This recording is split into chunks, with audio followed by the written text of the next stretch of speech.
Audio check. Audio check.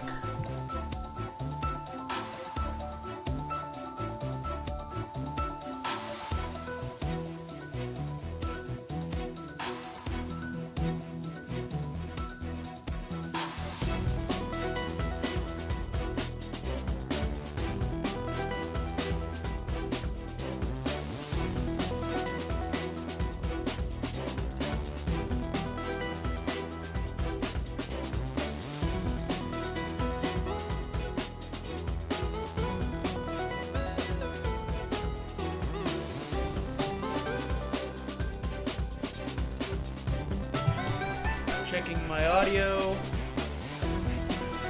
Checking my audio. Checking.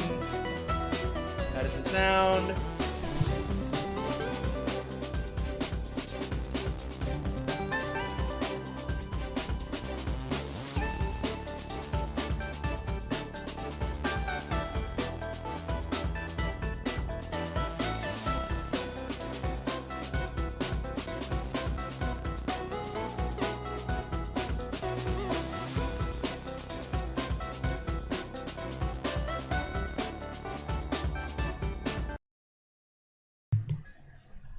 I want to check the audio and see if we sound alright.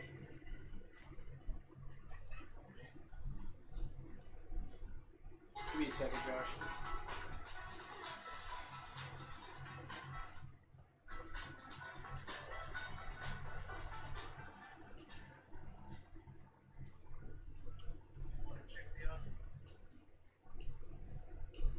Testing.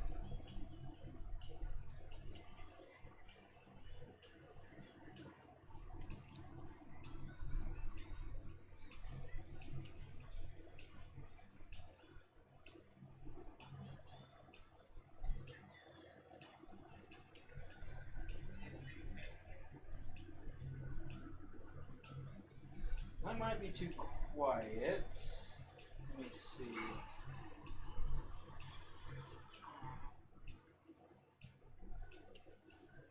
Audio test.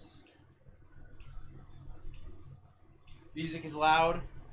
Okay, I'll turn the music down, turn me up. Music is loud. Okay, I'll turn the music. Let me see how it sounds now. Let me actually go on Spotify and turn it down a bit. Maybe that'll help.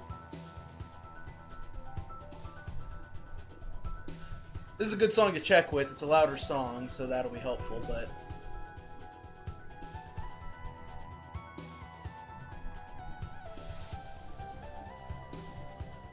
audio check.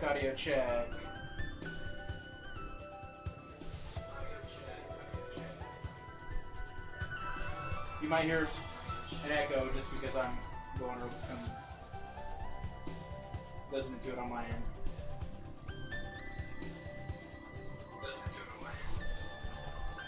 Okay, I'm still a bit quiet. Music's still a bit loud. We bump me up. Turn that down. I just gotta make sure I gotta talk louder as well. How does the music sound now? Does it sound alright? And then I'm gonna unmute Josh and see how he sounds. And hopefully it'll all work together. Actually, let me just unmute Josh now. Josh, say something. Music sounds fine to me. At this level, this is where it's good. This is good right now. Yep. And you can hear me just fine? Yeah, I can hear you. Okay. It's just that some of the songs are quieter, and when I was listening back yesterday, some of the music was a bit quiet, and I don't want it. I want you to be able to hear that too. I mean, I know on my end it sounds fine, but I mean, obviously it's gonna sound different on stream. So if you say it sounds fine, I'll trust you. Okay, and turn that on too. Hello. We're back. Okay. So last night where I left off, and make sure the camera's set up good. There we go. I had started, well actually I had poured out the pieces for step 17. I stopped at like 3 in the morning. I went until 3 in the morning. My stream had just hit 5 hours, and I decided to call it there. So I You went for like another hour. Yeah, yeah, pretty much. I thought about finishing the first box, but then I was like, you know what? It's 3 in the morning. So I need to just not. I've got pieces sitting out over here. I've got bags sitting out, and then I've got the second box right here ready to go. Cleaned up all the trash, so ready to start again. We're working on the bridge. Honestly, this is kind of cool, the way this is set up. Like, it all folds open. There's nothing inside of it, but it's like the way that it goes so that it's slanted is like these are all on hinges, and then they slide into place. It's got windows and everything, too. Like, they're blue tinted windows. It's pretty cool.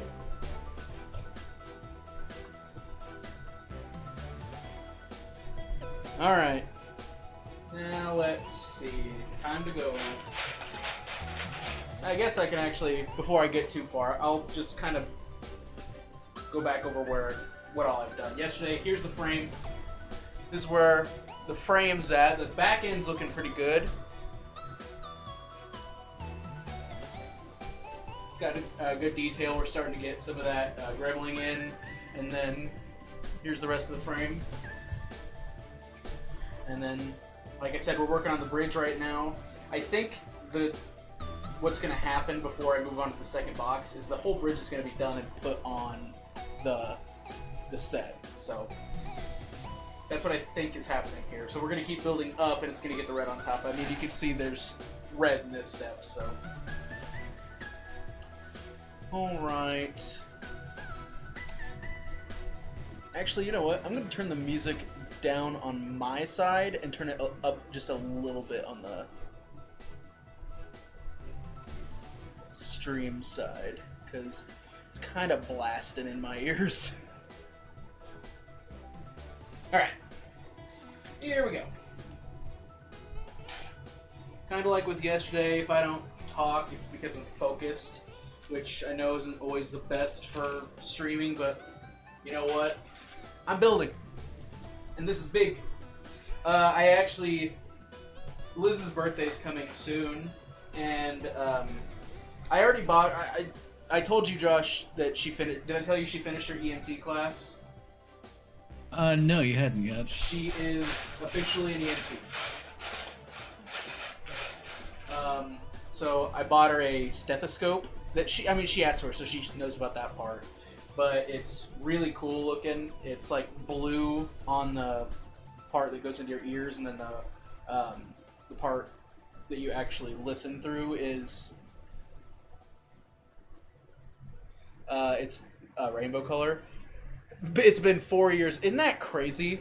That is nuts. I feel like I'm getting so old. I'm not 30 yet, which is also crazy. I feel like I've been teaching for an eternity, and I'm still in my 20s. That's nuts to me. But yeah, 4 years. That's crazy.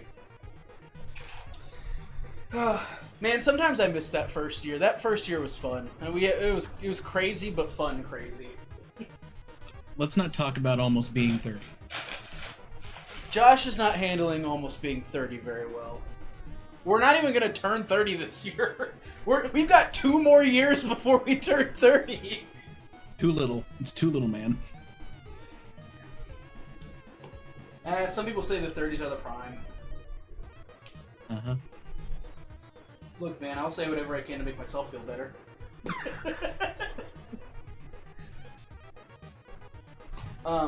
But like I was saying, I bought Liz the stethoscope, and it's got rainbow colors on the part that you actually listen with, and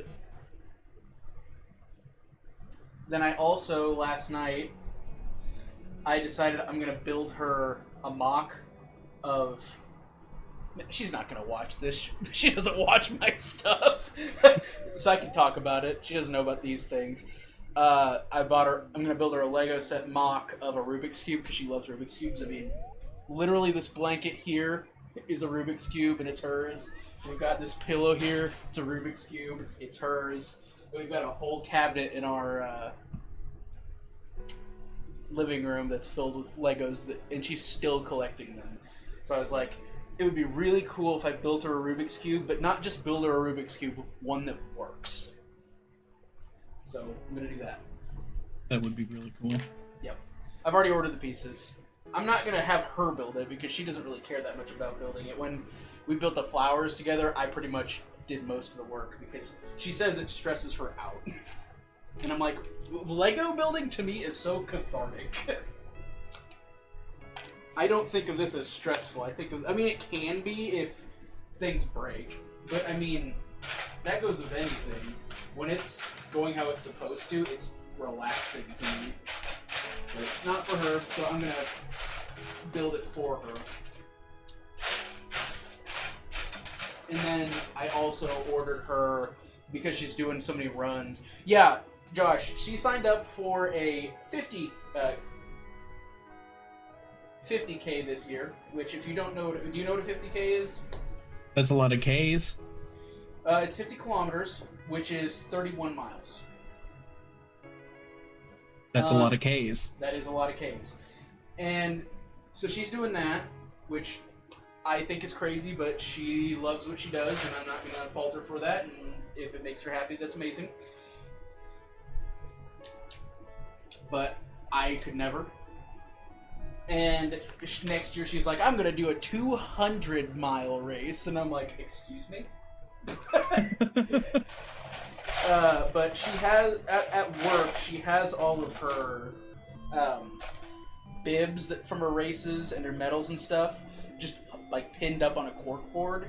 And I was like, eventually with how many races she runs, she's going to run out of room. So I bought her it's kind of like it's almost like a mix of a calendar and a photo album where she could slide her bibs in it and hang medals off of it, and it collects them really easily for her. And I have no idea what people are going to get me for my birthday because I don't ever ask for anything. I'm just one of those people where I'm like, I just end up getting things for myself because I'm a firm believer in treat yourself. If I learned anything from Parks and Rec, it's treat yourself. The pace for a 200-mile race is a walking speed. I could believe it. I was watching a video the other day. There's a race I want her to do. It's Cerro Gordo. Josh, do you know about Cerro Gordo? No, I haven't heard of that. So it's a ghost town in California that this guy, he bought a ghost town, an old mining town in the mountains, right outside of Death Valley, really close to Mount Whitney. And last year he started an event where you run up the road to get to the ghost town, and it's an 8-mile road, and it's a mile gain in elevation. Last year, somebody did the 8-mile run in 1 hour and 46 minutes, I think, which was the fastest time. This year, somebody who does ultra marathons, which is like where you just run until you can't anymore, showed up, and he did it in a little over 1 hour and 15 minutes. And I'm just like, holy crap, that's insane. When I was up in Norton, Kansas a couple weeks ago, Liz was helping out at an ultra marathon, and some of the people there had been running, I think, for about 36 hours, and they were running the whole time. And I can't understand how people do that. And I mean, it's like a slow jog, but it's still faster than a run. And I'm like, I would be on the floor gasping for air in like the first mile. My asthma is so bad. I can't. I can't imagine. And I mean, I'd like to be able to get in that sort of shape, and I know it's a lot of mental stuff, but Liz loves running, and I don't. I just don't get that out of it. I'd like to be able to get that out of it, but it's like, I try to run, and I'm just like, I can't, man. It's a lot of mental, but at the same time, it's like, even though I want to do it, do I want to do it?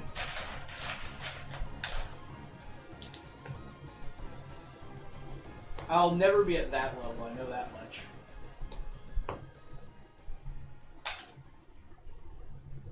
Never be at that level.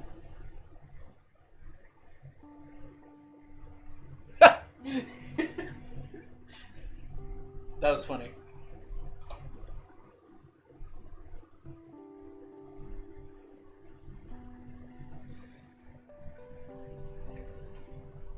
I was laughing at what you said, Rowdy.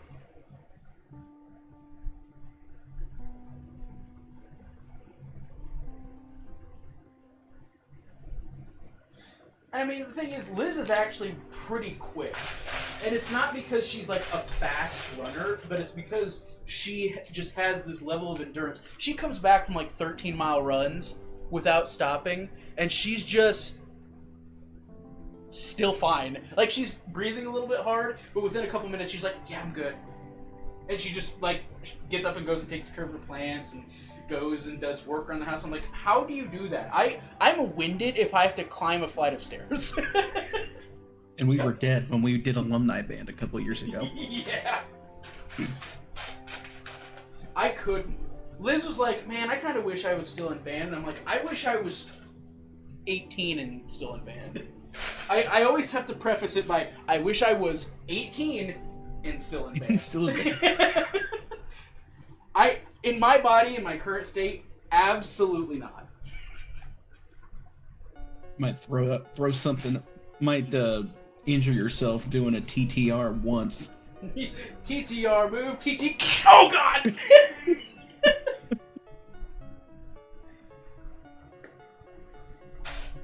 And for those of you who don't know what a TTR is, do band. How's it going?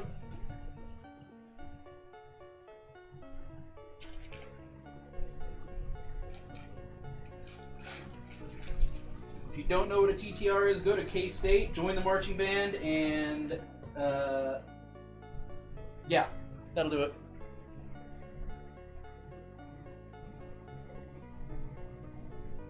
Would I come to pep band again? You know what? I've thought about it. Because, I mean, pep band is fun on those days. There's nothing stopping me other than this past year I just was tired for reasons. And just when it would come time for that sort of stuff, I didn't. But I very well might. It didn't help that Liz was taking an EMT class, and I didn't like the idea of just coming by myself.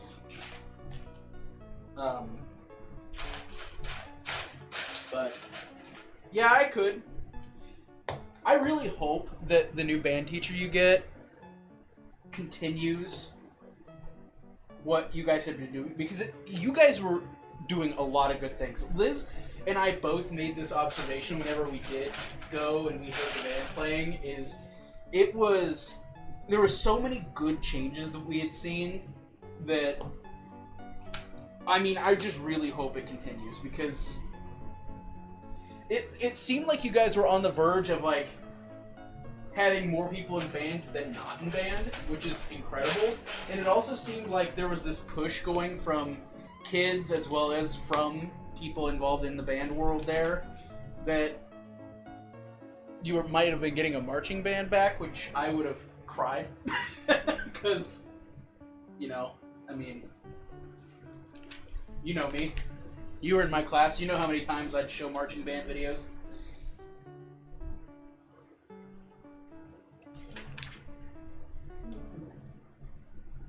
Ooh, I missed stuff. But I can only hope that that sort of stuff continues, because I just, even though I'm aged out of it, band will always be important. It's special. I mean, there was a point where I thought I was going to have a student come and talk to me about, like, and ask, Mr. Kraft, if I wanted to go to K-State and be in the marching band, but my high school didn't have a marching band, how does that work? Would I even be allowed and all that stuff? And it's just, I really wanted them to come and talk to me about that, because it's like, absolutely, do it. Because the only things preventing people from doing marching band in college is, it's more playing than the marching. You learn the marching when you get there. Having people on the quads, that's awesome. I mean, we had people. Josh can attest to this. One of the people in our section in college, another saxophone player, who we're pretty good friends with still. She in high school, she did concert band, but she was like more a cheerleader than she was a band member, and she ended up joining the marching band, having never done marching band before in her life, and then by the end of her college career, she was a section leader, meaning she was one of the people in charge of everybody in the section, along with Josh. Yep. She had like picked up saxophone like right after high school. Right. And she became one of the really leaders one of the leaders of the section. It's like it doesn't matter if you've never done marching band before, it's just you have to have a level of determination and grit to get through it.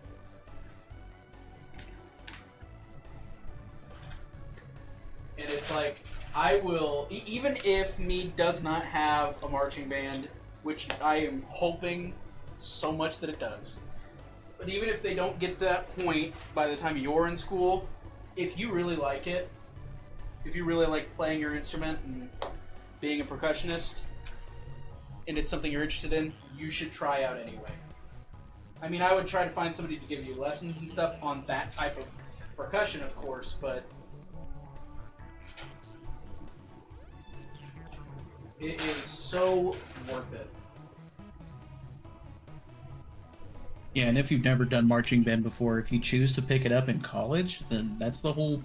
That's all band camp is about, is learning how to do it. Yep. There were people in the K-State marching band that came in as rookies in their first year and had never marched before, but they played, they just never done marching band before. Yep. And they ended up being some of the best marchers in the band. Yep. That's actually something at K-State that some people don't love and some people kind of get over, is people who want to be music majors at K-State have to do marching band at least for a year, and it's kind of controversial. So people who've never... What? I don't know if they still have that requirement. They might have taken that away. They might have, and if they did, that's honestly probably a good thing. Because the people who did that were music majors and didn't like marching band, they were kind of like the worst to have there. Yeah, they really brought it down. Just because they didn't care. But there were those music majors like myself that, you know, freaking loved marching band. Well, sure, yeah, but you loved marching band before you were a music major. Right. I'm more talking about the people who were never fans of marching band, who came in and found I have to do it? Ugh. Yeah, the people that are just there to fulfill a credit, just, like, because they don't really get into it on game days. Yeah, they shouldn't be. It's just annoying to have to deal with them. Yep. Because you can tell, as a section leader, you can tell that they would rather be doing something else. Yep. It's just like, we're all here just trying to be the best we can be at this type of band. And you're just kind of here filling space. Yep. So you gotta enjoy it when you're in college. That's my other thing, is like, I know you earned your spot technically to be here through band camp, but at the same time, we all know you got here based on your playing ability. And I wish, and I hope that now it's not like that anymore, but...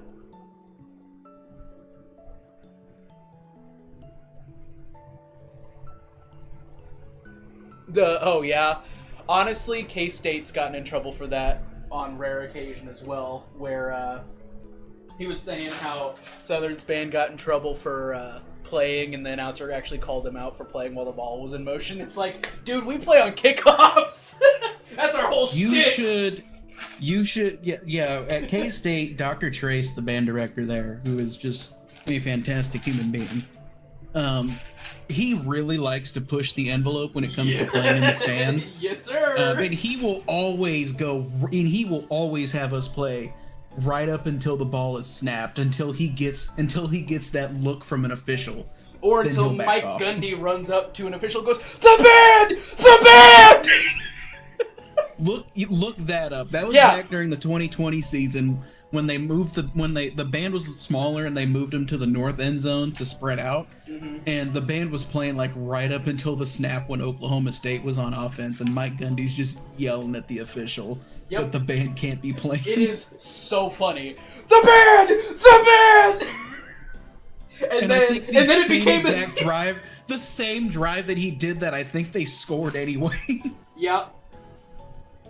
And then it became a thing for K-State band to go, the band, the band, the band, the band. Particularly when Mike Gundy is there. Particularly when Mike Gundy is there. Woo! If you don't know who Mike Gundy is, he's Oklahoma State's head coach.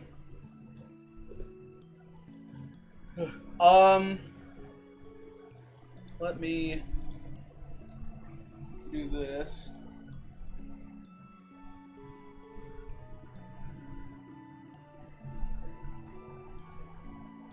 Yeah, I actually think I've seen that video you just sent.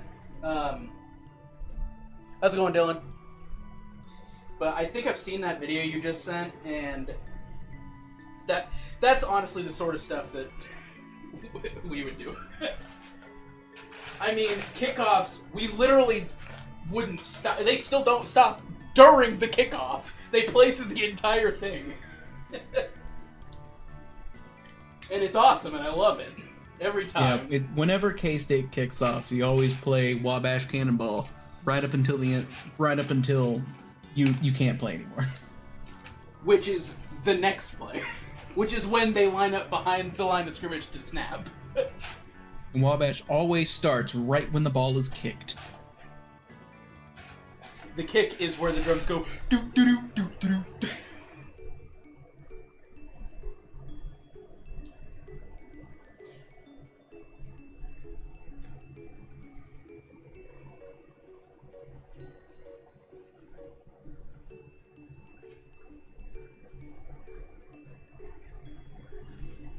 Oh man, that's a special thing. I honestly am kind of looking forward to all those Pac-12 schools coming in, and I love when new schools show up and experience that, and they're like, what? Hello? Excuse me? You're still playing? What? I love it. And it's like nobody ever really says anything about it, but it's always just funny to... Because it's not something that happens for a lot of schools. Because some bands are afraid of getting in trouble for it. Some people are like, oh, we have to follow the rules about it. And it's like, Dr. Trace has been there long enough that he just doesn't care. He will push the envelope as much as... Push the envelope, and he will keep going until an official gives him a look, and then he'll back off for just a little bit, and then start pushing it again. Yep. I mean, when K-State's ever done anything, band-wise, to get called out for any reason, usually it turns into something where we make fun of it later. Cough, cough, 2015 space show, cough, cough. Man, we thought we just did the coolest show. We were hyped up after it. And then we got back to the indoor and got our phones. Oh, well, we didn't even get back to the indoor. We were told that something had happened. Yeah, when Dr. Trace disappeared to the press box for like an entire quarter. And Mr. Lin stopped us and said, something's happened. And we were like, what? Hello? Excuse me? And you had already gone through your band. That was my first ever show. Yep. That was my first experience in marching band in college, was becoming worldwide known. Welcome to the Pride of Wildcat Land, Derek. Welcome to the Pride of Wildcat. Pride of Wildcat Land. You've made it on the front cover of a British magazine. Yeah, not only was that incident, a national controversy, my dad had brought home a London newspaper that a colleague had given him, and we were on the front page of that, too. Yep. I still have that exact chart. I have that exact chart hanging on my wall here in my office. How long does it take to build the entire set? I have no idea. I haven't looked any of that stuff up. Honestly, I just kind of wanted to go with it. I haven't even opened the second box yet to see how many pieces are in it. I'm just kind of going with it. Yesterday I streamed for about 5 hours. I have that on my channel. And, well, I'm not even sure how long I've been going so far, but I would be shocked if I were to finish tonight. I'm not even in the second box yet, so I have a hard time figuring that I'm going to get to the second box. But, if I had to guess, probably... I think I might be able to do it in 15 hours. If I had to guess. I'm probably wrong on that, because I haven't seen what the other bags look like, and I know once we get to the big panels, there's gonna be a lot of gribbling on it, and it's gonna have a lot of detail to it, so... I have no clue. Excuse me. I have no clue is what I was trying to say there. We will find out. And that is going on my shelf right over there. I have a mount built for it. I was talking yesterday, these mounts that I have here built onto this are going to come off. Because I have a custom mount that's going to take this and flip it up at an angle. Because I built a shelf, because I have a cat who likes to try to break all of my stuff. And I don't want him to get up there and mess with it, so I had to build a shelf that's higher up on the wall, and in order to fit it on that shelf, because they don't really make shelves that come out that far, I think it's about a foot wide shelf, foot deep shelf. So, and this is more than a foot wide, so I have to get something that angles it.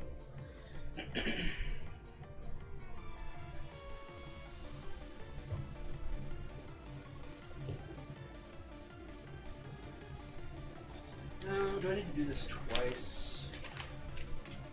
I do. I better just do it again.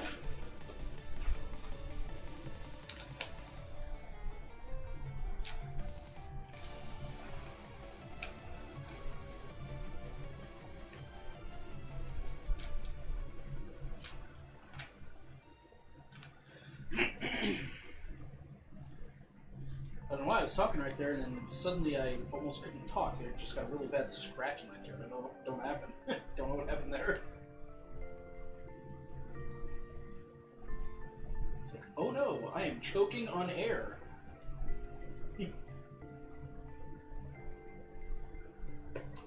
Anyway, if you want me and Josh to talk constantly, just talk about band. We'll get going. We'll talk about band all night long. It does me good to reminisce about the good times. Yep. Before I became old and boring. Before you became a literal insurance agent. I mowed my lawn today, and I was very proud that my lawn was tidier than the rest of the neighborhood. My lawn's kind of disappointing right now. It's been about a week since we mowed it. It's getting a little fuzzy. But Liz and I like to take turns, and it's her turn. She told me to wait, so I'd do it. I didn't want to do it today, regardless.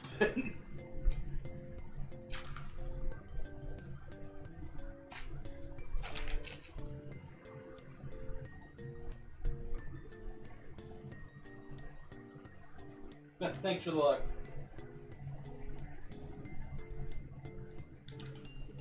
I feel like I can get into a pretty good rhythm while I'm building. So, there are parts of this I assumed would take way longer than they have so far, so honestly, if I stayed really focused, I'm sure I could do it even faster. Because, I mean, honestly, this frame went together way quicker than I thought it would. But...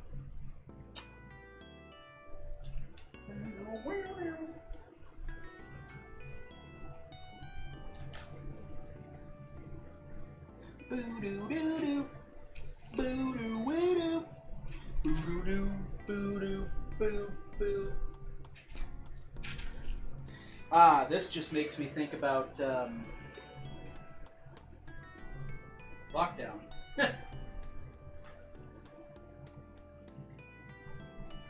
Animal Crossing. Do-do-do. Do-do-do-do-do.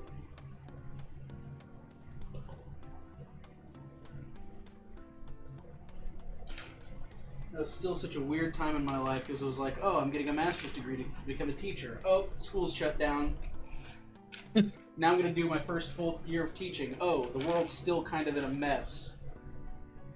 Weird. It's like people tend to, people always talk about, like, their first year of teaching, or they talk about, like, how years have gone throughout teaching. It's like, I honestly don't know how to feel like how I did and what I learned that first year of teaching, just because the world was not in a normal place. Even though, honestly, the teaching itself was relatively normal, the rules and the way things functioned just as a teacher were not the same as they are normally. And honestly, I think a lot of people can relate to the fact that it honestly feels like there are chapters in my life, and then there are, like, eras of my life, and the first era ended in 2020. All right, Taylor Swift. Thanks. Thank you for acknowledging my talent.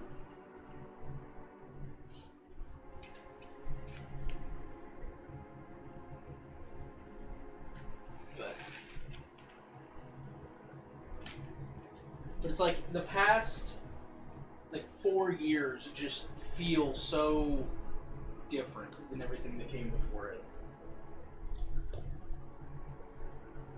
I mean, it literally feels like a lifetime ago.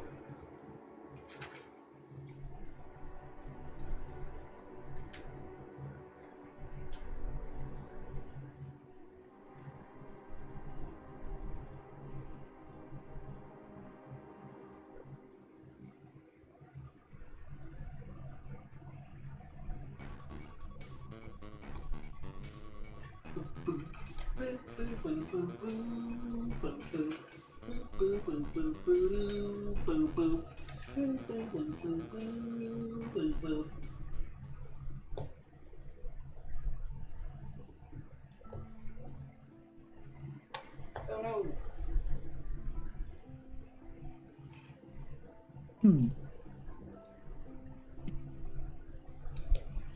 What are you doing right now, Josh? I am playing a game. What game are you playing? Playing a game called Exit 8. Have you heard of it? Isn't it like a procedurally generated game? Kind of. It's like $4 on Steam. It's like just a little indie game where you're just trying to leave a train station. Oh, yeah. And, like, I've seen some videos of it, and I just decided to buy it and play it for myself. It's like, it's not a horror game, but it's like kind of in line of how horror games work. It's like psychological. Right. You have to figure out, like, whether things are normal, and if they're not, you go back. Right, exactly. Yeah. There's another one that's like a Shinkansen. It's about a train, isn't there?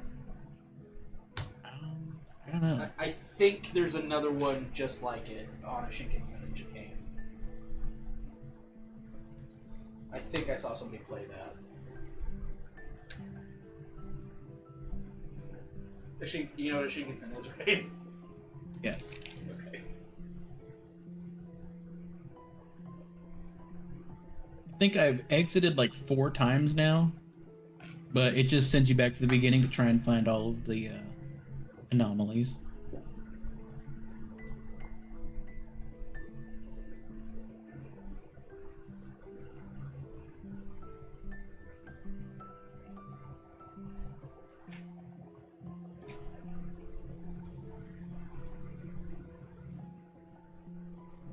The game actually might just be called Shinkansen. I'm gonna look it up real quick.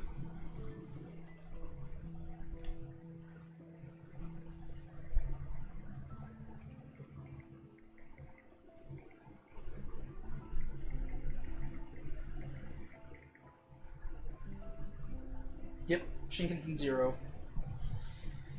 It's the exact same thing where it's like you're trying to figure out the anomalies.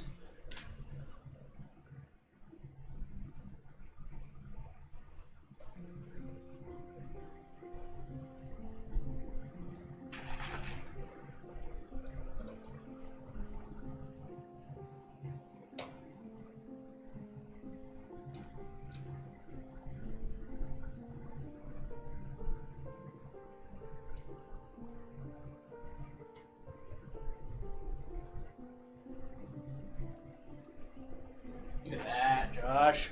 Look at that. Oh, it's the bridge. I was wondering what that big piece was. Iconic.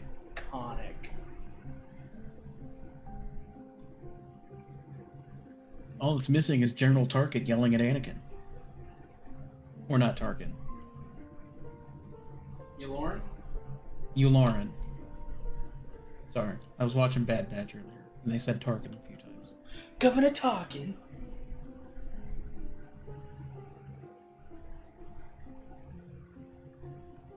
Trying to make sure everything is lined up, not just sniffing it.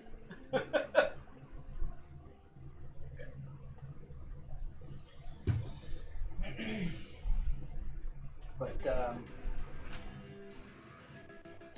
how far have you gotten in Bad Batch now? I've got 2 episodes left. Gotcha.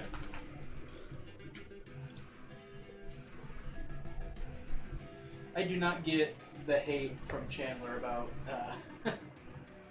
Omega. The Force? No. Omega. Omega. Omega? Or Amiga? Omega. Like, he was like, oh my god, she's so annoying, and I'm like, I don't get that. I thought that in, like, the first season, and I got over that.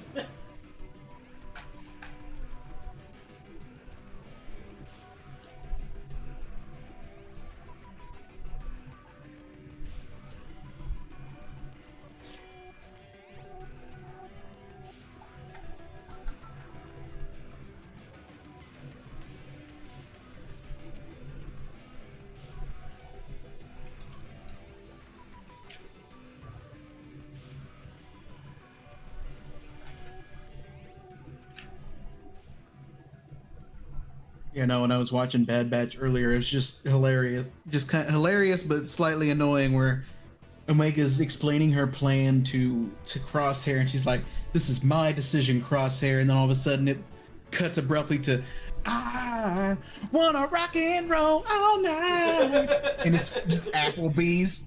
Yeah. I'm like, no, okay. Yeah. Did you like what... I mean, am I wrong? I feel like commercials are so deafening. I mean... They for sure are.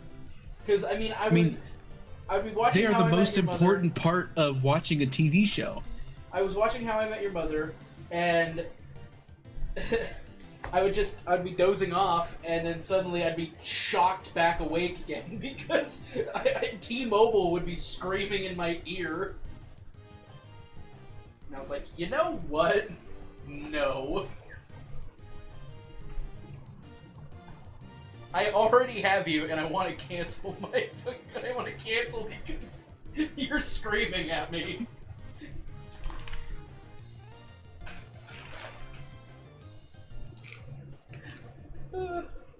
What I have to say How's it about going? that is that I did not choose T-Mobile. T-Mobile chose me. What do I think about the current state of Star Wars? Honestly, it's hit and miss. I mean, some things I like, some things I don't. I haven't seen Tales of the Empire or The Acolyte yet. I plan on it. There's some things about it I really do like. There's also some of the hate I don't get. I mean, I'm not gonna try to argue with anybody about the sequel trilogy. I mean, it did kind of lose me in the last one. Gonna be honest, but I mean, otherwise, I really like Bad Batch. I thought it's been really good. I'm not gonna talk about the ending at all because it's relatively new and Josh hasn't finished it yet. But I like that. I'm one of the people who did actually like Ahsoka. I feel like it's very controversial to have liked Ahsoka, but I did. I've been seeing a lot of hate about the Acolyte in the last couple days. My whole thing And the is thing like, the thing that keeps ringing in my mind is the people who hate Star Wars the most are Star Wars fans. yeah. That's all I keep thinking when I see all the negative opinions about the newer shows. Yeah. I mean, and the thing is, honestly, and this is another one, it's like, I know Marvel's also been going through a lot of change recently too, but it's like, I really honestly think Star Wars is trying to do a little bit of what Marvel does in a way, in the sense that they're trying to diversify so that not every show is the exact same. I mean, when you think about Marvel movies, they're all kind of their own genre of movie, and I think that Star Wars is trying to do the same thing. I really think, honestly, I'm of the opinion that, and John hasn't seen this show either, I think Andor, it might be one of my favorite pieces of Star Wars content there is. I loved it. I mean, and the thing is, I started it once and I didn't. I was like, this is super boring and I don't like it. And then I actually gave it a fair shot and tried to watch through it. And there's some of the episodes in that show that I think are some of the best Star Wars content there is. And I mean, like, Clone Wars Season 7 is incredible.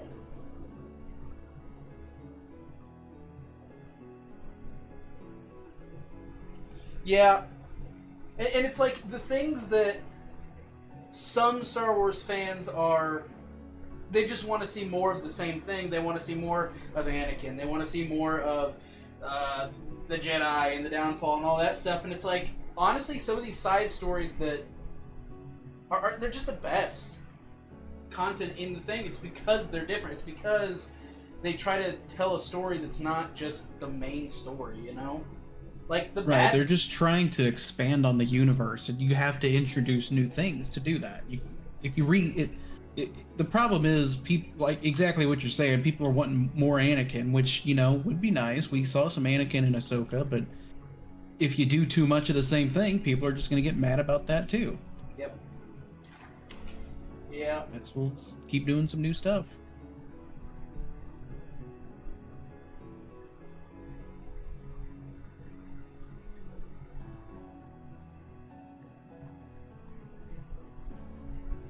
Ooh, this is interesting. Yep, Andor is amazing.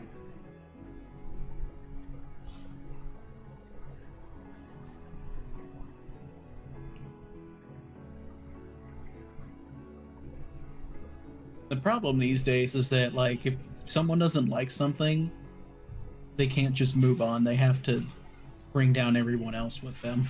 I also feel like it's like all or nothing with so many people. It's like it has to be right.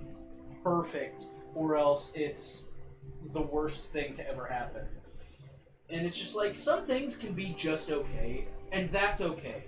Like, again, going back to Ahsoka, it is not the best Star Wars show out there. It's okay. And that's fine. It doesn't have to be perfect. It's nice when shows really do blow your mind, but it's like, it's okay just to be okay. Right. There's a leaked trailer for Andor 2 on YouTube. That's awesome. I'll have to look at that. I should probably finish the first season. You should. Have you started it? I have. You probably went through something similar that I did, where it's just like the first couple episodes are not the ones that hook you. Right. That's exactly it, honestly.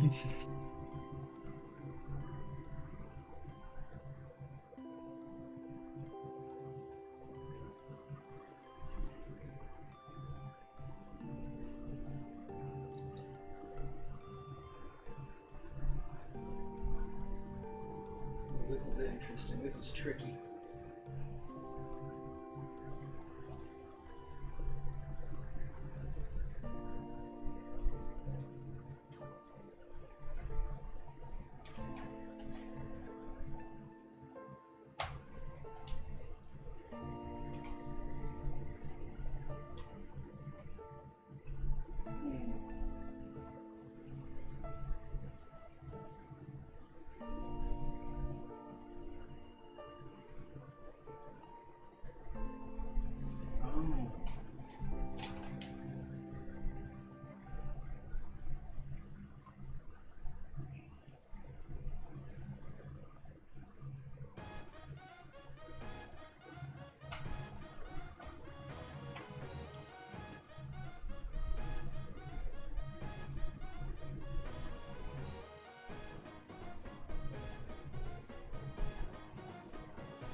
it really just sit on there like that?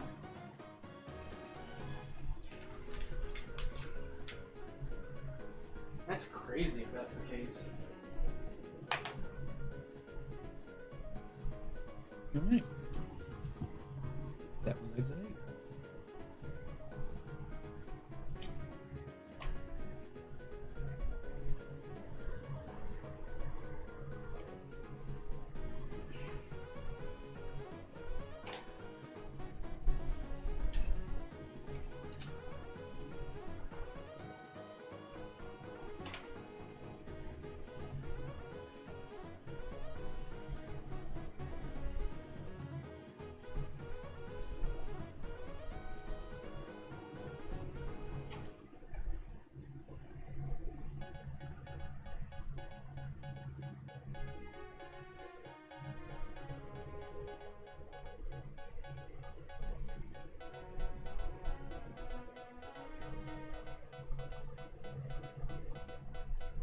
Yeah, it does kind of look like it's just sitting up there. Oh, that's weird.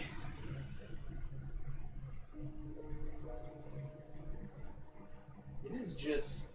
Look at this, it's just sitting there. It just sits on there?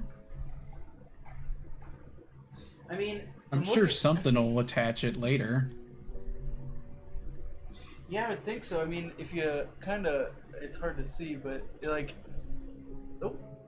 It's like at an angle compared to the rest of it, so I think it's right. You can see like how the gap gets smaller as it gets farther down. I think it's right.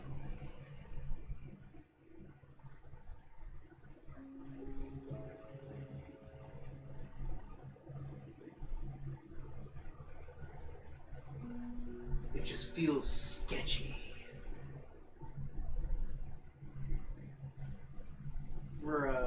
For a structure that's supposedly so sturdy, it's like, whoa.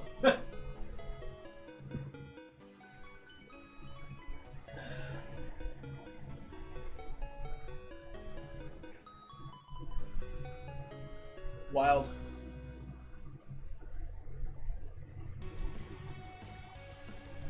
You are absolutely right about Better Call Saul, by the way, Rowdy. Absolutely. In case you didn't know, I'm streaming on YouTube and Twitch, so we've got 2 chats going. You are absolutely right.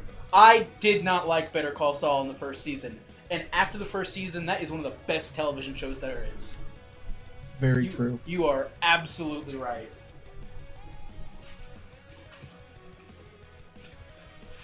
I have to 100% agree. And it's crazy because Breaking Bad is already one of the best TV shows there is. And then Better Call Saul somehow took a show about the goofy comedic humor side character lawyer and made a great show from it. It's insane. Yeah, weirdly, Breaking Bad is one of the best shows I've ever seen, but I actually like Better Call Saul a little bit more. Yep. I didn't think I would. I mean, that's a special. Those are special shows. I want to say that's a special show. That's a once in a lifetime show, but he did it twice. I can't say that it's a once in a lifetime because they literally did it twice. Oh, I love it. Oh, where's step 18? There it is. This is like making me nervous. I feel like I've done something wrong, but I just need to trust it. Trust the process. Trust the process. It's okay. It's okay. Everything's fine. Everything's great. Ugh. Like, I wish there was a note on this page that says, it's kind of just sitting on there, bud. I don't think that's a hot take. El Camino is just fine. I mean, they were trying something with it. I mean, I'm okay with the way they ended Jesse's story, but it's fine. Compared to the others, compared to Breaking Bad and Better Call Saul, though, no, it's nowhere near the same level. Jesse! I just recently rewatched Breaking Bad, and I was telling Derek one day that it's just crazy how the first time you watch Breaking Bad, you're just like, yeah, Walt, you do this, you're gonna be a drug king or a meth Yeah. king, and then like the second time you watch it, it's like, wow, Walt's a pretty terrible person. Yeah. Why was I rooting for him? Yeah, the first time you watch Breaking Bad, I mean, that's how TV shows work. For such a long time, you watch a TV show, the protagonist was the good guy. That's what you think of when you think of protagonist, but it's like, he's not. He's not a good guy. He is a guy who's been forced by society to live a certain way, and now that he no longer has anything to live for, even though he thinks he does, I mean, he goes down and does something that is not good, and he loves it. Right. And he's not a good person. I mean, at basically any point. He starts out the show pretending to be a very good person for a long time. But, like, I love that when you watch Better Call Saul and you get to the end and you see how Walter White is, he's horrible. It's like, I almost feel like watching Breaking Bad, you're dealing with a, what's the word? Untrustworthy narrator. It's like, yes, we're seeing all the bad things he does, but it's like written in a way where he's supposed to still seem like you want like you're him supposed to root for him, like right. you want him to succeed. Right. So you, while yes, there are plenty of times where you see things that he's like, oh, that was a pretty questionable decision. I mean, in the second season, he lets someone die. So I mean, how good can he be? But like, I don't know. It's like, it's never bad enough that it's like, okay, I can't root for you anymore. But when you watch Better Call Saul and you see how he treats people in that show, when he's not the protagonist, it's like, oh my god, you suck. You suck so bad. You just watching through Breaking Bad, and it's just like, wow, look at all of these times where Walt had an out, and he didn't take it because he has a giant ego. Yep. You just watching as a user all the times. Walt's just like, I'm doing this for my family, or I don't want my family to get hurt. It's like, Walt, you have had many times to just walk away. Yep. With no consequences, and he's just like, nah, I'm gonna keep going. The last season of that show, I think, is so good when, at the end, he shows up to Skylar, and she's like, if you say one more time that you did this for your family, and he admits that he did it because he was good at, yeah, he did it for himself, he was good at it. That is, like, one of the best scenes in the show, and there's a lot of good scenes in that show. I love that. It gives me goosebumps every time I watch that, because it's like, that's powerful. That's like cathartic.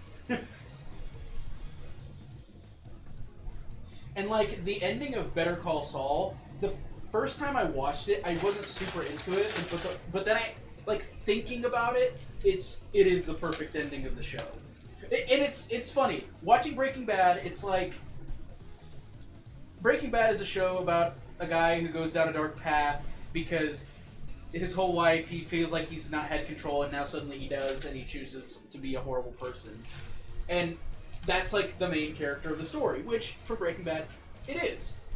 But like, Better Call Saul reframes it so much that honestly, when I go back and watch Breaking Bad, I pay so much more attention to Saul, and I feel like Saul Goodman is still the protagonist in a weird way, even though he's in it less. It's like, because the narrative ends with Saul, I almost feel like, I don't know, his ending feels like the natural conclusion to the story. It's like, at this point, I don't think they could continue the show anymore. They couldn't do another story unless it was before, because that's the natural conclusion. Is, I mean, everybody's done. There's nobody left for a comeuppance, or there's nobody left to be punished. Everybody is either dead, in jail, or free, and that's it. So, honestly, when I rewatched Breaking Bad and tried to frame it as this is a Saul Goodman show as well, and it really changed the way I watched Breaking Bad.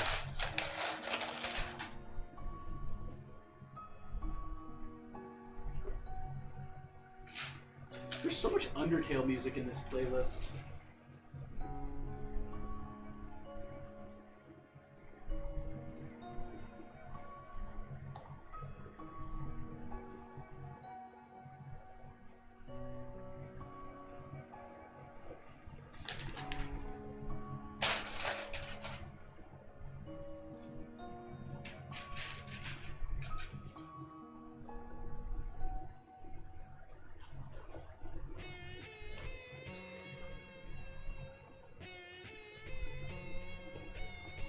That's one of those shows that I wish I could get Liz to watch, but she just refuses to.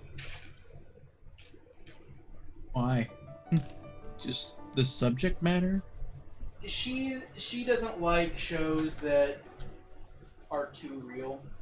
She wants TV to be lighthearted. She wants to decompress from television because she's like, life is already stressful. She doesn't like adding more to it. She doesn't like tension.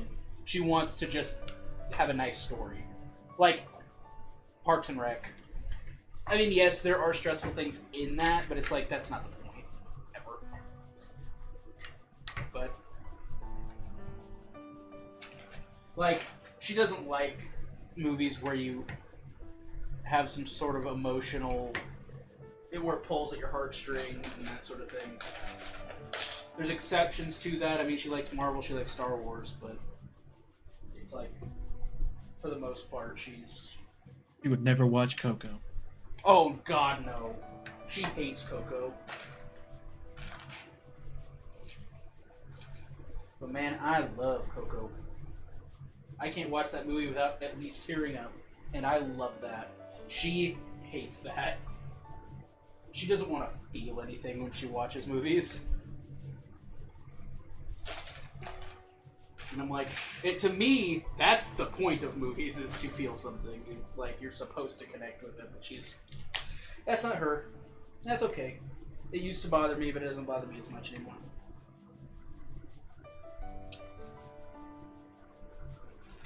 I mean, there's times where I go on such big like, she was rewatching Avatar: The Last Airbender, and I was watching it with her, because of course I would. If she's gonna watch it, I'm gonna watch it.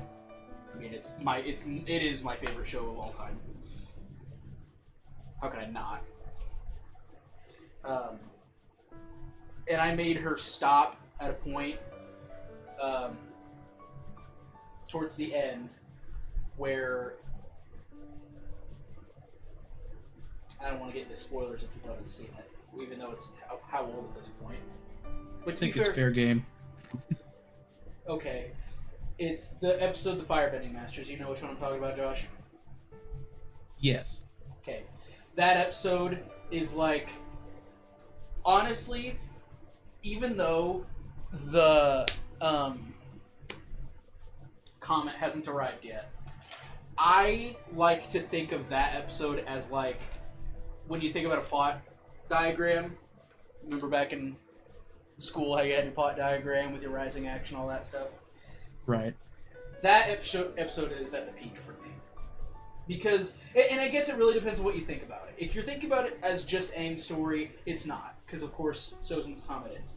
But when to me, Aang is not the sole protagonist of Avatar: The Last Airbender. They both are. Aang and Zuko are. And that episode is like the peak. It is the top of the mountain. It's where, after that, you're coming back down from it. Because it's like, there's so many details in the show as well as in the music. I think I've showed you the video about the music in Avatar and how that episode is like the culmination moment of where the music from the end credits that always plays, which has only ever been played when Zuko's on screen, is combined with the Avatar music. It's like this diegetic moment of those pieces of music actually being played in the universe, and it's like, this is the moment where Aang is learning to become the Avatar he needs to be, while Zuko is learning to become the person he needs to be and not stop worrying so much about his honor. It's like they're at a meeting point, and this is the point in the show. And I made her watch a video about that. She didn't give any, didn't care.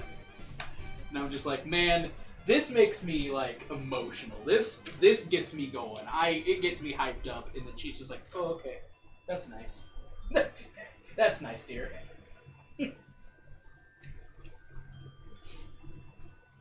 I love those sorts of details. Like, there's another video about Into the Spider-Verse with something similar about the music and how the themes are. I'm not going to get into it, but the leitmotifs end up like culminating in the moment where he is swinging through the city.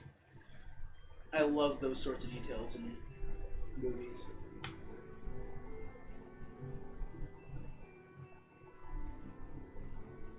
I could also talk about how to Train Your Dragon in the same way.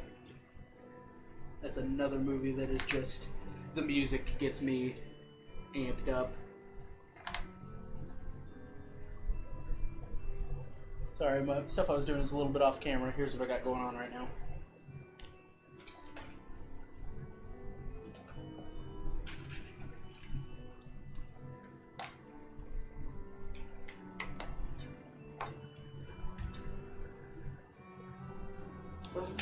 Uh, 18?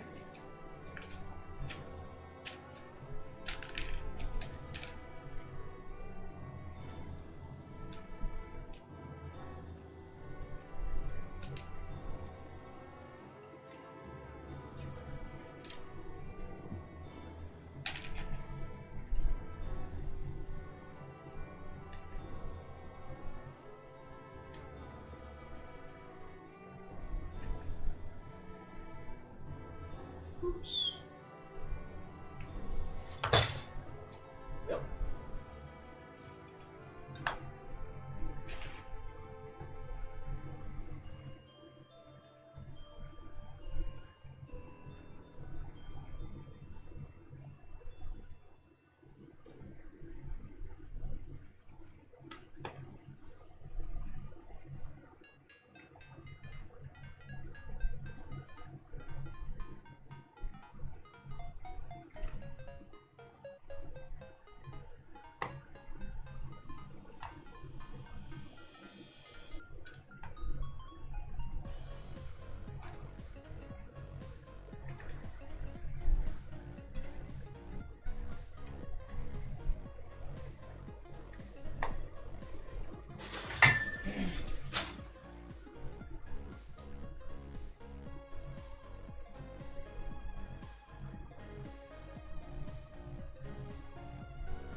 Dude, I agree.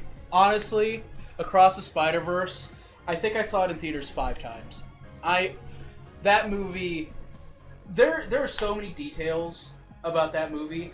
For example, when you think of the Spider-Man theme song, I'm gonna pause the music for a second. Actually, I'm just gonna do this. Make sure I click the right one. There we go. So I paused the music. So when you think of the Spider-Man music, you think of like Spider-Man, Spider-Man, those notes in the song, and when you think of Gwen Stacy's theme song that plays at the beginning of the music, somebody pointed out that her theme song, like that, the music, I'll even just play it right now real quick. I need to watch Across the Spider-Verse again. I don't have my headphones on, Josh, so I can't hear you.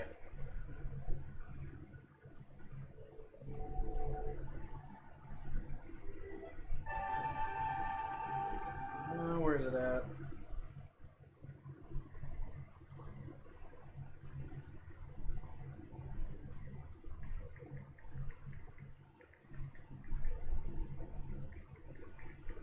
But her little sound. So, Across the Spider-Verse. No, I don't want to play that. I gotta find the song, man.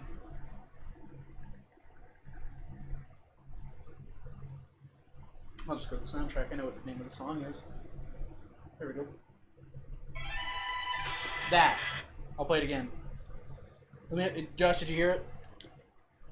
Hear what? I'll play it again. Can you hear this? Did you hear that? No.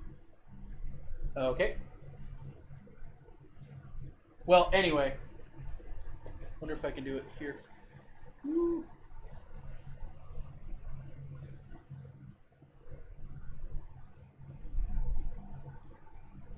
I have not watched Across the Spider-Verse since I saw it in theaters, and that's a crime. That is a crime, and you are messed up for doing that. That actually, I have not watched it because I know that if I watch it, I'm just going to be upset that I have to wait for part 3. That's fair. That's fair. And actually, let's do this. History.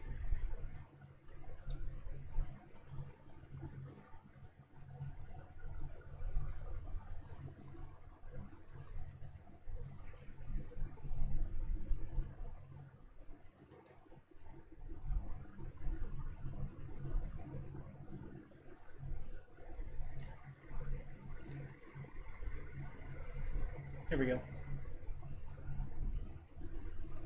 Okay, I'm gonna play this sound on stream. Just the very beginning of it. So again, when you think about Spider-Man, it's Spider-Man, Spider-Man, and that's what you think of when you normally think of Spider-Man. It's a Spider-Man theme song. Does whatever a spider can he? You know, all that. Well, the notes in Gwen Stacy's leitmotif, which is basically her little musical cue that's to signal it's Gwen Stacy. I'll play it right now. That, if you change the rhythm, it is literally the same notes from the Spider-Man song, Spider-Man, Spider-Man, and it's such a little detail of like the types of musical themes they throw in, and it's like maybe not a big deal to a lot of people, but it's just like they write in these little themes that are important to all the characters. There's like a theme for spider people, there's a theme for adversity, and the way they bring all that stuff together is just amazing to me, and the way they animate things, it's just incredible. The Spider-Verse movies are insane, and I am sad that it's been delayed, but at the same time, if that means that they're going to make better movies out of it, don't even care. If they're going to make amazing movies out of the delay, then I don't care how long it takes, because that's my whole thing. Some people are like, oh, they need to get it out faster because I want to be able to watch my favorite movie, and it's like, if they make it faster, it's going to be worse. If they take their time with it, then it will be better. So, I take your time. Make a great movie. I mean, I agree. Let me just turn this real quick. Hey, look at what picture's on my wall over there. See that? I like Spider-Verse. I mean, that poster is huge.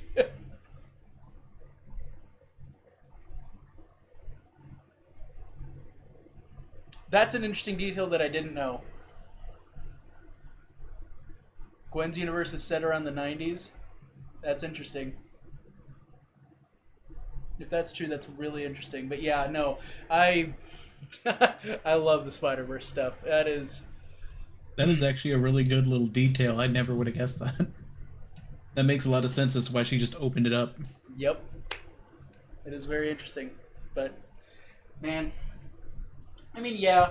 I think it was supposed to come out this year originally, which is insane. The fact that Sony was trying to make them do a movie 1 year after the other when they hadn't even started it yet, that's crazy. That is insane to think that they can make a movie that is animated the way the Spider-Verse movies are in 1 year with nothing. Insane. Insane.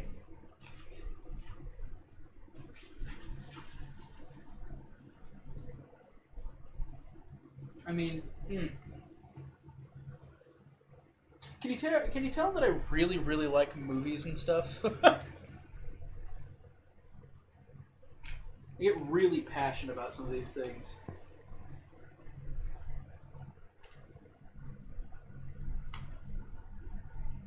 Yeah, Breaking Bad's one of my favorites. Avatar: The Last Airbender is my favorite TV show. Marvel movies are my favorite movies, like series. Star Wars is up there. That's probably top 2. I would have probably said Star Wars before 2015. Marvel's quickly taken that over.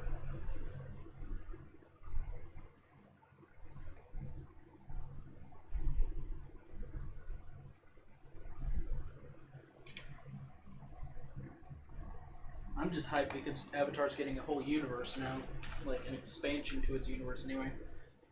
Avatar Studios. Getting a movie next year. Getting another TV show. Now, wait a minute. What have I missed here? Oh, I missed a whole freaking step. Holy crap. It's like, why do I have so many pieces of this? Because you didn't do something stupid.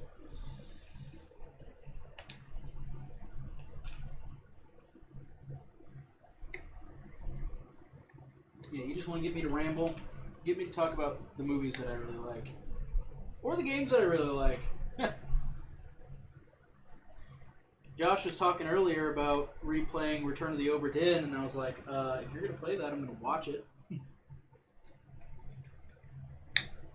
Because when I really like a game, I'm like, dude, just put it on, and I will watch. I've been trying to get him to play Outer Wilds for a couple years at this point. Has it been a couple years? I mean, the game came out in 2019, and I've liked it since 2021. I don't think I asked you to play it immediately, but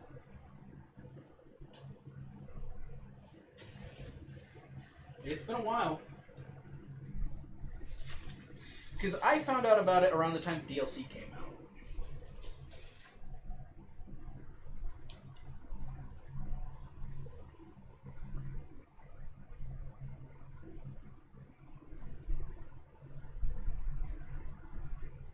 The Marvel Spider-Man games, those are great too. I've played them both. I like the first one more than the second one, but the second one's not bad. I think... I honestly really don't have that strong of an opinion. I think the fast travel in the second game is incredible. Playing as... being able to just switch between Peter and Miles is awesome as well. But, honestly, outside of that, second one is good. I like the first one. The first game, first game is in my top 10. Actually, you know what? While I'm sitting here, I'm just gonna go ahead and pause making Legos for a second. We're gonna do just a chatting segment for a little bit. And I'm actually pull up his game tier list. I'm bringing up my game tier list. You know it. So I'm gonna switch over to. It's going to not show anything for a second, but I'm going to do this. I'm going to add a scene. I'm going to do a...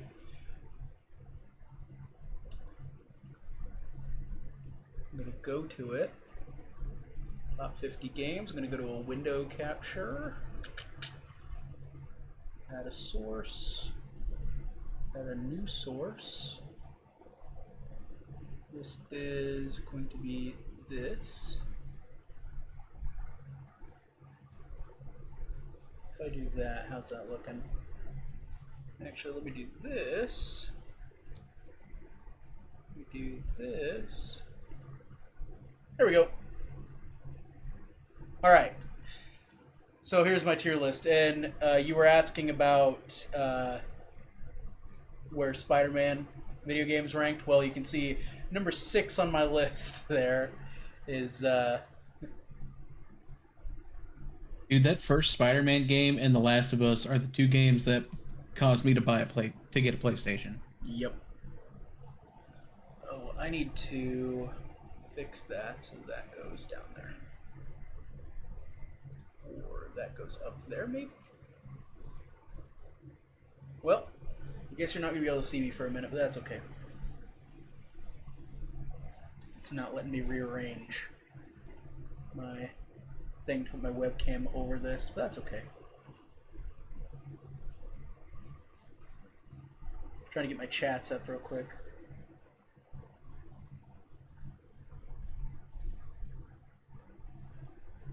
You 100%ed Miles Morales, that's cool.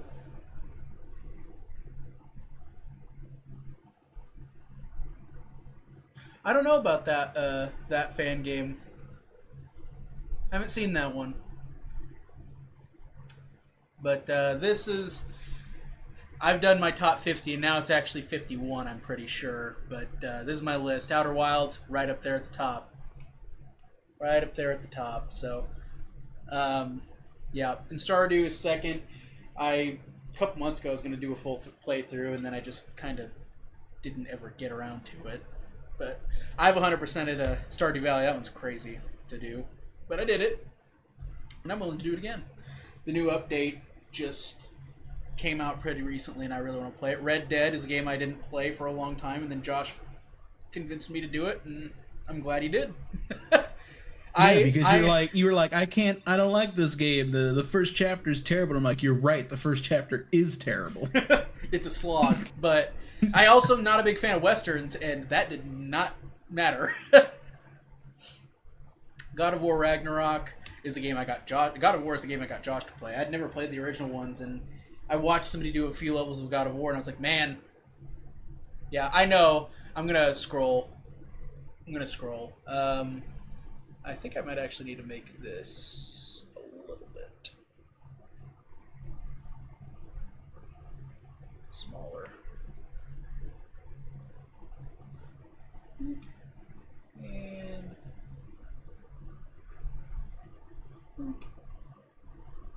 we'll go a little bit bigger than that. Right there. Okay. So, there we go. But yeah, God of War, love God of War. Just, it's a blast. Ghost of Tsushima is one Josh got me to play as well. That's one I want to replay on computer since it just came out. I have it installed. I've started it just to see if it ran well, which it ran just fine. Then there's Spider-Man. Obra Dinn is a game that I just got. I got Josh to play, and he's thinking about replaying it again. I know too much about it at this point to be able to replay it, so that's sad, but I love it. Celeste. I've actually some of the songs I've been playing were Celeste songs. Good platformer with a good message as well. Minecraft used to be my number one game for a long time, but I mean, I can't honestly keep it there for. It's shaped me, for sure, but I can't say it's my favorite anymore. It's the game I have the most hours in. I know that much. That's not even a question. That'll be there probably for the rest of my life, but. The amount of games that Derek has gotten me to play that I enjoyed, I was very, very proud when I got him to play games like Ghost of Tsushima and Red Dead, and he loved them. And they are in my top 5. Yeah, they are incredible games. Yeah. We both have both. Well, actually, we both have all of the main systems. Yeah, I've got a PS5. I've got an Xbox Series S. Do you have a Series S or X? I have a Series X. Yeah. See, he has the digital version of the PlayStation, right? Right. And I have the digital version of the Xbox. He has the physical version of the Xbox, and I have the digital version. Or no, and I have the digital version of the Xbox. So, physical PlayStation here for me, digital PlayStation for him. Yeah, we're like opposites, and then we both have a Switch, and we both play PC. Yeah, I have more systems than Josh, but that's just because I collect old systems. I think I have almost all of the mainline systems from Nintendo, PlayStation, and Xbox. I don't have an original Xbox, which Josh does, but I have a 360. I have a lot of the Nintendos. I have an NES and N64. I want to get a Super Nintendo. I have a Wii, which runs GameCube games. I have a Wii U and a Switch. But Josh has a lot of the handhelds that I never got. Yeah, I've got a Game Boy Color. It was my original Game Boy Color, but I modded it into a new shell and then changed the screen out for a backlit LCD, so it's more modern. And then I got a Game Boy Advance somewhere, and then Advance SP I still use. An OG 2004 Nintendo DS, and then a DS Lite, and then I have a 2DS XL that I use for some of those games these days. I'm gonna switch this so you can see me real quick while we're talking about this. But yeah, and actually just to my left, right over there is a door. All right, that camera's not on right now, but is where most of those systems are. I have a PS1, PS2. I actually have two PS2s. I used to have a PS3, but I sold it to my brother because, honestly, the PS3, I'm going to be honest, kind of sucks. There's not that much that came out on the PS3. I think Uncharted came out on it. You know what? I can't say that it sucks because I think The Last of Us came out on the PS3. But it came out so much later that when I first started, It came out like right at the end of the PS3. Right at the end of that generation. You know what came out on the PS3 that somebody bought for me that I really didn't like and now I love? Like, it came out on the PS3. It came out on a lot of things, but I had a PS3 at the time, and it came out on it, and I didn't like it, so it was one of those games was like, this is stupid, I don't want to play it. And then I sold my system, and then later on, it became a game that's actually in my top 15. I've been playing it a lot recently. What have I been playing a lot recently, Josh? You were also playing it for a while there before you switched. Franchise, not Fallout? Yep. Dustin Galicia bought it for me on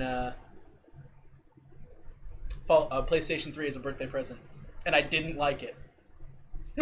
So I sold my PlayStation. And then later on, it became one of my favorite game series. You see, when I first played Fallout 3, when I very first played Fallout 3, I never got past, like, getting to Megaton. Right! I would get to Megaton and I'd be like, this sucks! No, I get to Megaton and I'm like, man, this game is 3 spooky 5 me, I'm out. It wasn't even that it was scary, it was just like, oh my god, there's nothing to do out here. And I just hadn't found anything yet. There's so much to do. Anyway. Like, alright, I did the vault. I'm at Megaton. Now what? I mean, you can look on my list. It's literally on the screen right now. At the bottom there, it says Fallout, Tale of Two Wastelands. We should play A Way Out. Josh, we've already played A Way Out. We have played A Way Out. We also played... a couple years ago. We played A Way Out a couple years ago, which is a great game. But on this list, if I scroll down... by the way, Dylan... GTA 5, you were saying it's your favorite. Here it is for me. It's in my top 20. I actually did a playthrough of that recently as well. But if I go down my list, I don't think A Way Out is on here, but the game made by the same company a few years later, It Takes Two, is on the list. It Takes Two is a great game. That game was a game I was not expecting to like as much as I did. I have been trying wholeheartedly to get Liz to play it with me. But Josh and I played A Way Out. Now, we played A Way Out and we played It Takes Two. Those are both great games made by the same company. But yeah, GTA 5 is on here as well. I'll go back. Super Mario Galaxy 2 is a game that shaped my childhood. God of War, I mean, it's a pair with it. Uncharted, basically the whole series of Uncharted is incredible. Toy Story Racer is a game I play like every year or two. That's a game that Uncharted was a game series that I think you sat and watched me play some of that. I got you to play it because you bought a PlayStation to play The Last of Us, and then I was like, you need to play Uncharted. It's made by the same company. Here's my discs. And then you played it. Because I owned them. I own them now. Yeah, you bought them later, but I mean, played them at first. Yeah. But anyway, Toy Story Racer is a game that one is like, I started playing it when I was like 5 years old, and I've played it like every year or two since. I mean, in the house I'm living in right now, I moved here, 3-4 years ago? I think I played it twice, and I'm about to start another one. And I'm going to stream it this time. You will probably not find anybody else streaming this game, because it is not the most popular game. Fallout, we just talked about. Unpacking is a game I can go about, and I can replay Unpacking over and over again. I love Unpacking. I play it in like 2.5 hours. It's a game where you do what the title says. You unpack boxes. I love it. It's just cathartic. I've never played the Arkham games, and even though I'm not a DC Comics guy, let me rephrase.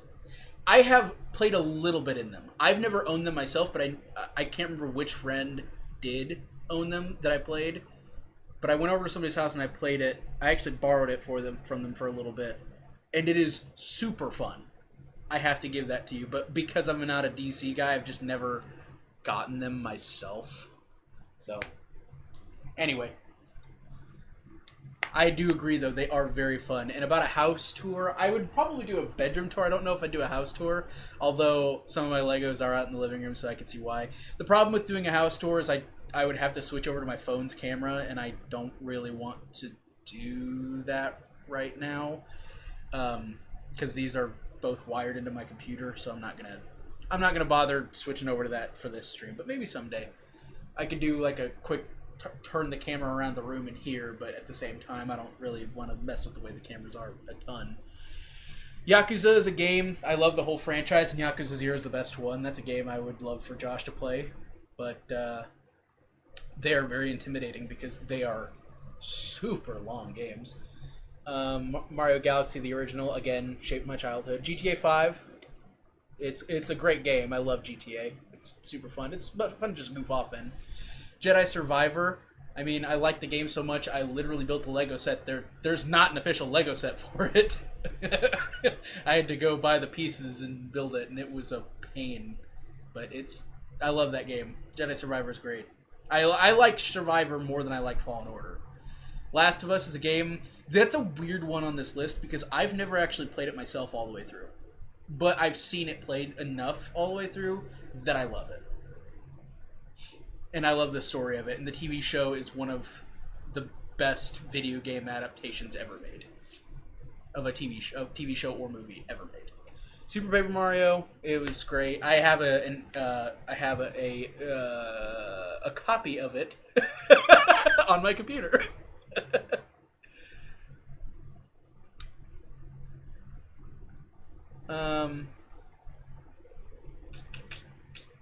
Then Fallen Order we talked about. Simpsons Hit and Run is awesome. That's a game I could replay again. Honestly, maybe I should get it so I can replay it again. That'd be a fun one to stream.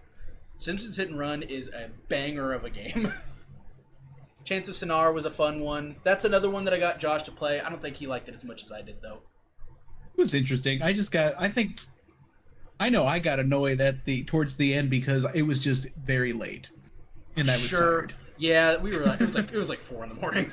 It was like 5 a.m. Yeah, it was bad. I think the sun was starting to come up when we were done. Crash Bandicoot. I never really played Spyro as a kid, but Crash I did. Honestly, you know what games I really played for PlayStation as a kid? I had a Crash Bandicoot game on the original Xbox that I played a lot.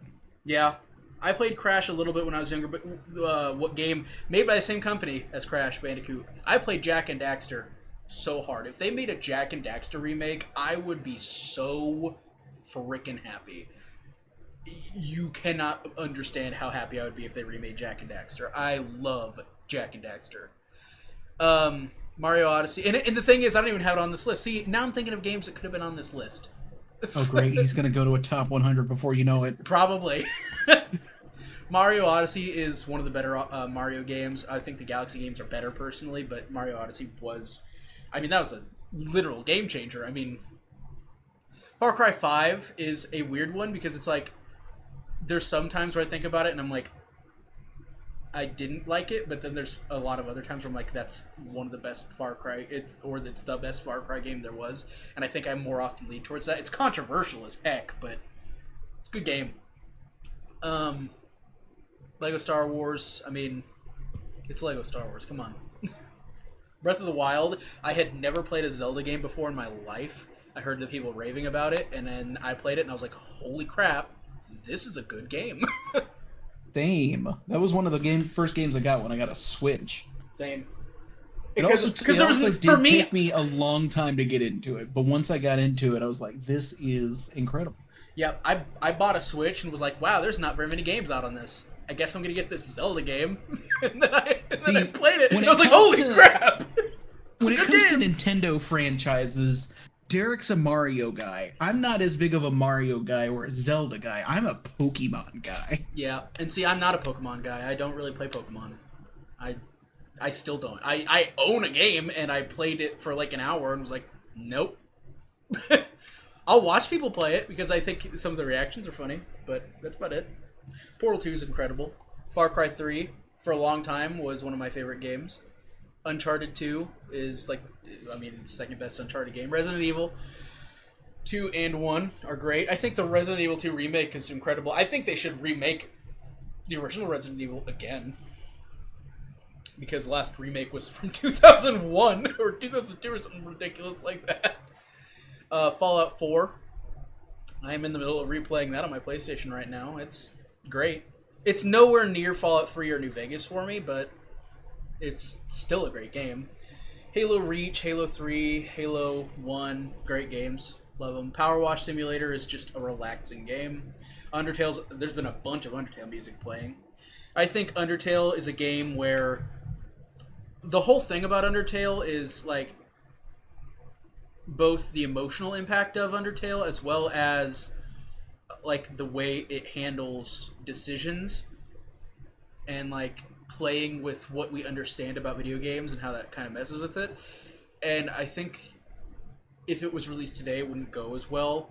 But it was like a perfect game for its time. I actually have the collector's edition with the music box in my living room for that. Dirt 3 is another game I'm replaying right now on my computer. Mario Bros. 3, Toy Story 2. Fallout 76, you know, when it came out, I would have agreed with you about it being the worst in the series. I think it's gotten better. I still think it's way better. I've still been playing a little bit of it, and it's way better. It's much better than it was on a release. And to me, it's just because it has NPCs now. And here's my thing. I might agree that it is still the worst in the series, but I think it's nowhere as low as it used to be. I mean, I don't have much of an interest to go back to it myself, but I also don't really want to get back on my PS4 to do it. I mean, I just don't really want to. I don't have the drive to do it, but I also never played Fallout 1 and Fallout 2, so I can't really compare it to those. I mean, honestly, those almost feel like a completely different franchise at this point. But yeah, I can see why you'd say that. I mean, I think the gameplay itself was fine, and I think the player base now is so much nicer than it was a while ago. People are friendly, and they give you stuff, and they'll help you out rather than try to kill you all the time. But I don't know myself because it's been since it came out. I mean, I was in college. I remember I was in my dorm room, I think, the last time I played it. So it's been a long time since I gave it a fair shot. Anyway, Toy Story 2 is a game that also defined my childhood. Super Mario Land, same deal. Papers, Please is incredible. Here's It Takes Two, Star Wars Force Unleashed, Mario Kart 8. Yeah, we're getting down to where it's like mostly like party games or sports games. And I had to add NCAA Football 14 on there for how much I play it. And I'm hoping that when it gets to be later this summer, I can add another college football game to this list. PUBG is a game I tried. I didn't really ever give it much more of a chance than that, though, I'm going to be honest.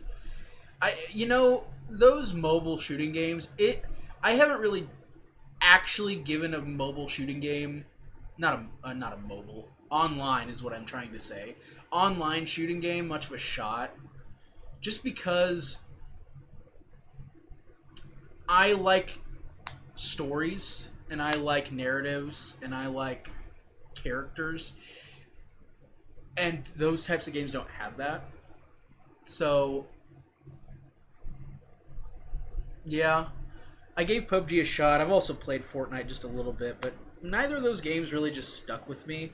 The last time I really played a multiplayer shooter and loved it like that was Halo Reach. I remember so many nights where I'd just stay up all night playing Halo Reach and just Infection and SWAT. Oh, those are crazy. I went hard on those. I would love if they made a Knights of the Old Republic remake, because I've never really given that game a fair shot, and it's on my list. I have it downloaded. I just haven't played it. And it's a game I really do want to play because I know how good it is. And since they announced that was a thing that could have been happening, I've kind of put it off even longer, because I had it like, okay, I'm going to play it, and then they were like, hey, we're going to remake this game, and now I'm kind of waiting. Because a game like that in the Star Wars universe just sounds incredible. Anyway, enough of a tangent. Time to switch back to building Legos. That was fun, though. Let me switch to that. Hello again. And I can close out of this window, move that. Gotta rearrange all my stuff again because I had moved everything around to be able to show that. Nope. Gotta move that over there. And then play that. Okay, music's back. But yeah, honestly, the soundtracks of a lot of those games really define how I feel about them too. I mean, Blood Upon the Snow is such a good song for a game. The whole soundtrack for Celeste. I mean, I collect vinyl as well, and whenever a soundtrack for a game sticks out to me, I always get it on vinyl. I have Undertale. I have like 3 different versions of Undertale. I have like 2 vinyls of Stardew Valley. I have like 2 or 3 vinyls from Celeste. I have God of War. I have Red Dead Redemption on vinyl. Soundtracks mean a lot. Black Ops is a good game. That, you know, honestly, that's another game I did play multiplayer on a little bit, and I think Black Ops had one of the better multiplayer lobbies than... Speaking of Undertale, by the way. But I think Black Ops had some of the best maps and best online play out there for its time. I've actually heard they're talking about remaking the original Black Ops. They actually did just announce a new Black Ops game, by the way. Yeah, I saw that. Black Ops 6. Yeah. Which, I don't know how to feel about. I mean, and my thing is, I never was really into Call of Duty. I was a Halo guy. I was not a Call of Duty. I feel like they're really trying to milk that portion of Call of Duty. They know like, how... They know what sells, but like... I saw that and I was like, another Black Ops?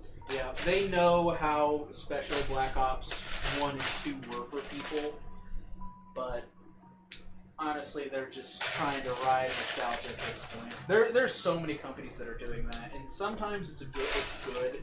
There are some really good remakes, but for example, The Last of Us Part 2 remake blows my mind. I cannot believe that they remade The Last of Us Part 2. A game that came out, what, 5 years ago? Not even? Insane to me. Another one that, I think they've, remade The Last of Us Part 1 twice now? That hurts my brain. It's like, just try something new. I love Naughty Dog, but some of their choices are interesting. Either continue the story, or do some new IP, or you don't need to be remaking. Ooh, is this 5 p.m.? Yeah, it is. Ooh, yeah, Animal Crossing. But that's just... I love Naughty Dog's company. I love the games they make. Uncharted, The Last of Us, Jak and Daxter, Crash Bandicoot. All those games are great. But, man... Either make something new, make a sequel. You don't need to remake a game that's 5 years old. It's a cash grab, and it's an obvious cash grab. Because they are so good at telling new stories.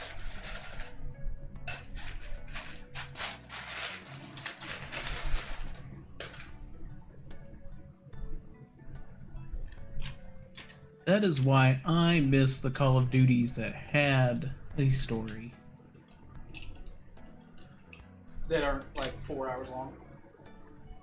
If that. Yeah.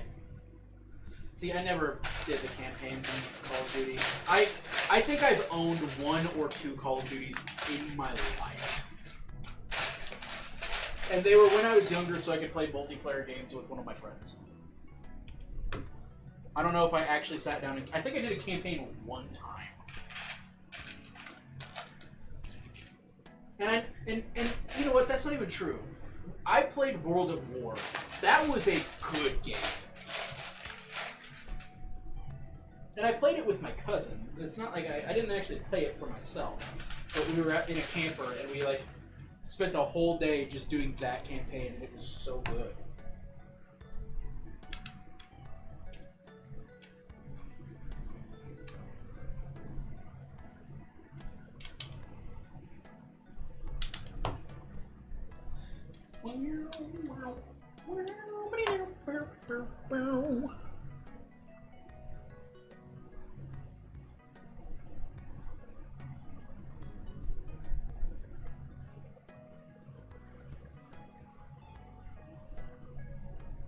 I've never played Destiny, no.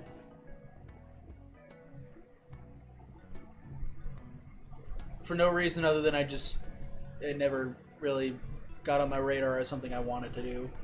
I've seen people play it and it does look kind of fun, but Battlefront 2, when it came out, I wasn't super into it, but I know how good it is now. I think they've done a lot of updates for that game that makes it really good.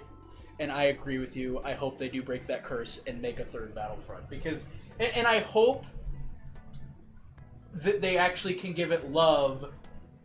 Because the thing is, putting my trust into EA for anything is not a good choice.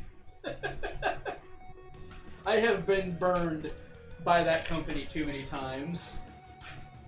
But at the same time, I don't know why they don't. It's such easy money for them, and it's like everybody wants to play and battle as Jedi and characters that they know and love, you know?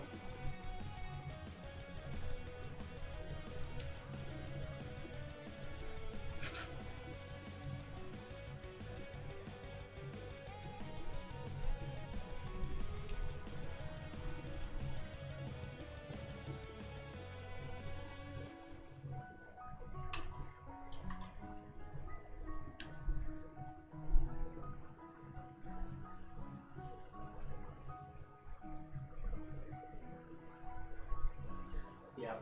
Honestly, the original Battlefront 2 is also... It could have been on that list. Because I remember just playing around and running around Mos Eisley and doing space battles. And that's what we really need. I mean, I know they came out with Squadrons, which is the space battles game, but it's like a 5-on-5. It's like, I want a big space battle thing, not just dogfighting. I want a big space battle where you gotta take out cruisers and all that stuff. I know they have that in Battlefront 2, but honestly, if they just made a full game about just that, I'd be so down. Also, I love Star Wars Story. Honestly, I think the campaign for Battlefront 2 is underrated. I actually enjoyed it a lot.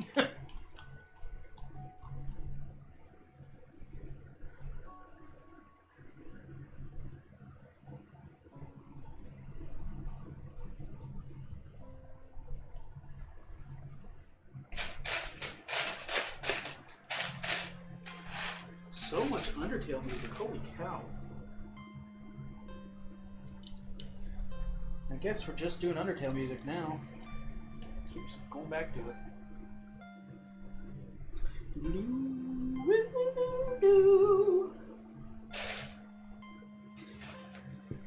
And the thing is, honestly, I think Josh would have liked Undertale if I didn't annoy him so much in college with the music. And now it's like, I still think he hates Undertale because of it.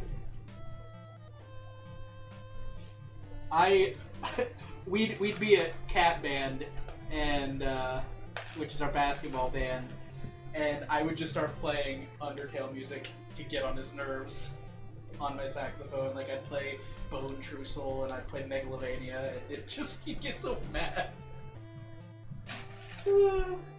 What is friendship? I think that ship has sailed. Undertale? Yep. That's fine. That's not one that I feel the need for you to play.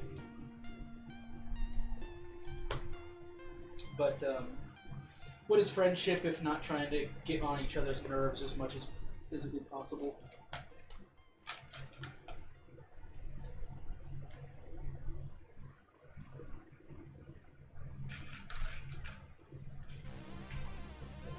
Got plenty of stories about that sort of thing.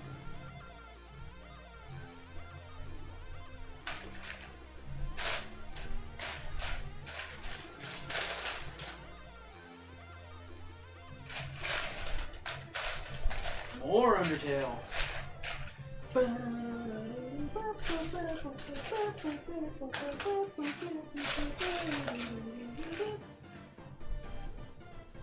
Man, at this pace, with all the breaks I took so we can talk about video games and stuff, we are not making that much progress today. Not as much as I thought. Woo.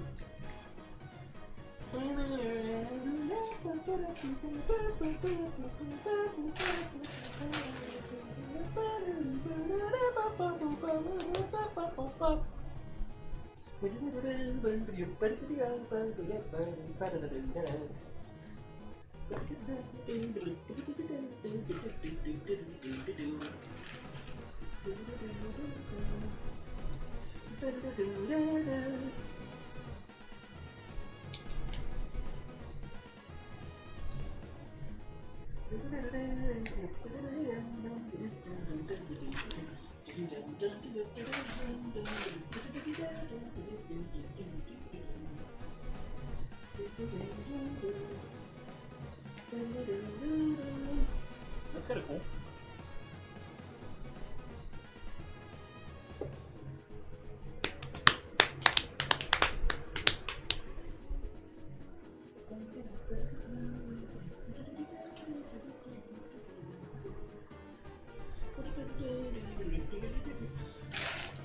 Honestly, they announced God of War coming out on PC, and I thought about replaying that again, getting it on PC.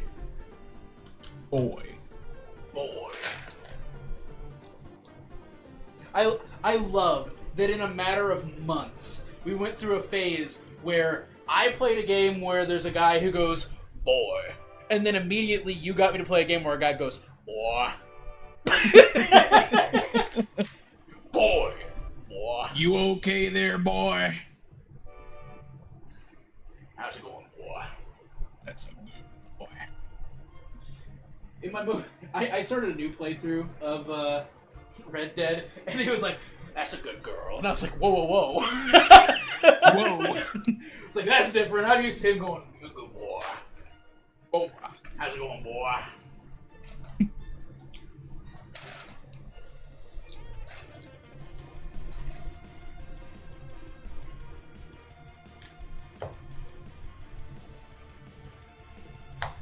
I don't mind how much Undertale music is playing, but holy cow, it's a lot.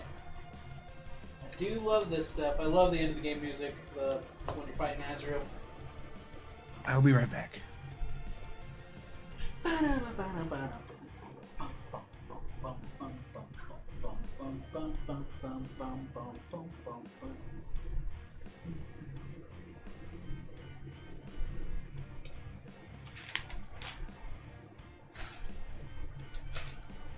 Three, four.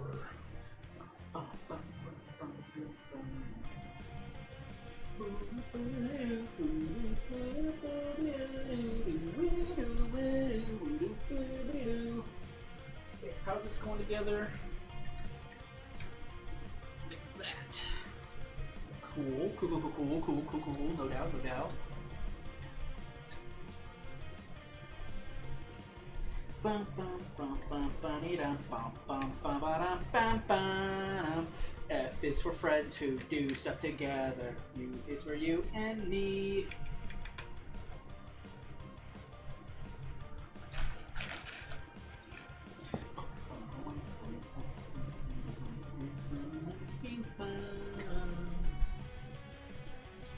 Good key change.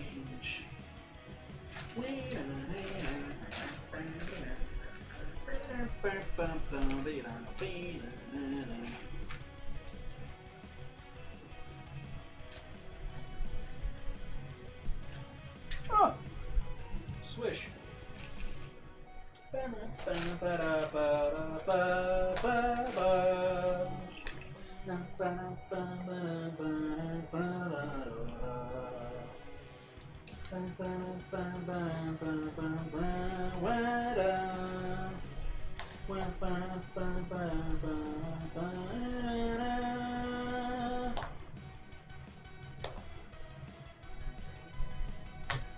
Jamming.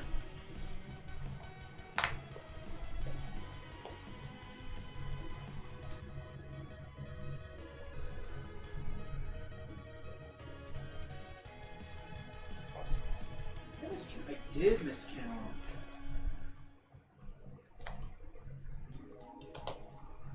More Undertale. Holy cow. I have it on shuffle. How's there so much Undertale happening? What are some movies I'm looking forward to coming out? Deadpool. That's basically my answer right now. Honestly, there's really not a ton of movies coming out that I'm crazy excited for. Which is a weird place to be because I've always been like super stoked for something, and Deadpool's like the only thing on my radar right now. I mean, I spent my time looking at like what's coming out this year and next year, and it's just in the next few months anyway. I mean, you know, Inside Out 2 just came out, and I'm gonna go see it, but I mean, there's just not that much coming out that I'm like crazy dying to see. I mean, I actually need to like sit here and look and see what's coming out. I don't even know.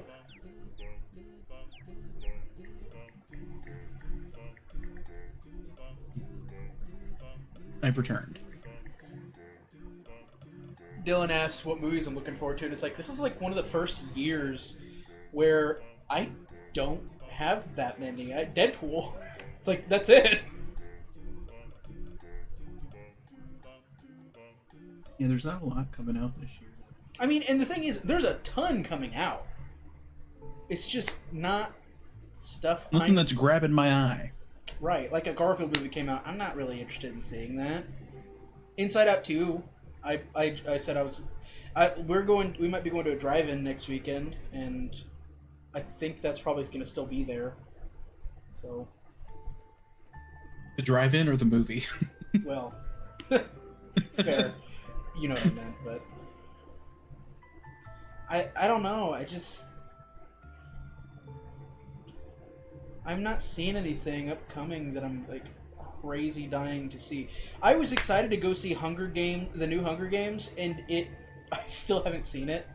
I wanted to go see Oppenheimer in theaters. I didn't go see that in theaters. I can't believe they're doing a freaking sequel to Twister. That's the stupidest thing. You knew about that, right? You're doing a sequel to Twister? Yes, the 90s movie Twister. Where they chase tornadoes. They're making a sequel. Guess what? You want to take a guess as to what it's called, Josh? Twister 2. Try again. Twistier. Think about what they did for the sequel for Alien. Do you know what the sequel for Alien is?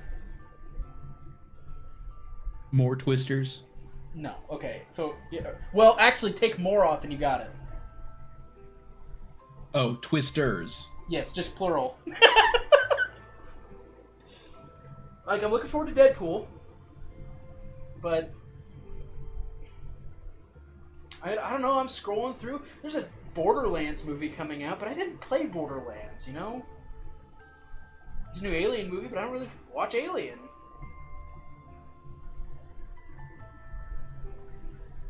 There's so many, like, documentaries about stuff that's, like, recent history that it's, like, it was cool when it was a few things. Like, the Queen movie. I like the Queen movie.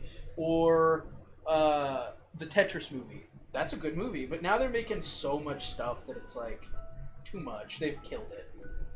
Beetlejuice, I guess, kind of looks good. I'm not interested in another Transformers movie. I think I stopped after the third one. There's a sequel to Joker coming out, but I never watched the first one, even though I know it's good. I never watched Venom. That's on my list of things to watch, and there's a third one of those coming out. There's another Moana coming out. I saw the trailer for it. It's alright. Sonic 3, I guess.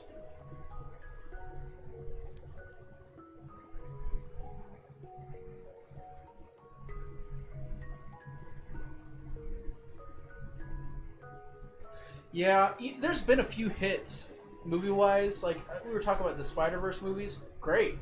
I mean, Across the Spider-Verse came out. It's a great movie. There's been a few good ones. It's just not been... 2010s was kind of crazy. There were so many good movies that decade. We always look back on the past decade, though. There's a new Lord of the Rings. I'm not interested in it. A Mufasa movie. Why? I do need to look at 2025, though.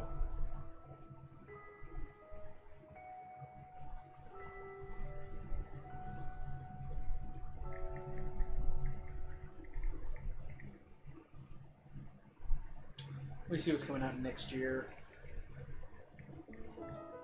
Honestly, I don't know how to feel about a new Shrek movie. I love Shrek. I love Shrek 1 and Shrek 2, but here's the thing. In VR, I'm playing Beat Saber, and I've downloaded the full Shrek movie. I think I meant to talk about this yesterday. I have the full Shrek movie in Beat Saber, where you do the Beat Saber stuff. It's the whole Shrek movie. But it's like, I don't know if we need another one. I guess it's kind of cool, but I don't know. Captain America's coming out next year. I'm interested in it, for sure. They're redoing Snow White again. It's like, I don't need that. The Minecraft movie that's been in development for like 8 years now. Wait, they're doing a sequel to Passion of the Christ? How does that work? What? Thunderbolts. I've not watched John Wick. Wait, what is this How to Train Your Dragon thing? What is this? Oh no, is this a live action one? Oh no. Do we have... Yes! That's what we need. A live action How to Train Your Dragon. Why? How to Train Your Dragon is like a perfect trilogy. How can you do that? It's not live action. It's gotta be live action for it to be good. Leave it be. How to Train Your Dragon is like a perfect trilogy. We don't get those very often. Do we have to do it? Leave it alone. It's not often you get that.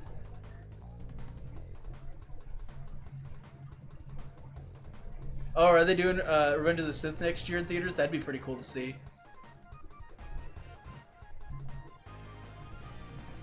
Yeah, about the space battle? Yeah, that space battle is actually on the box for this set, which is pretty cool.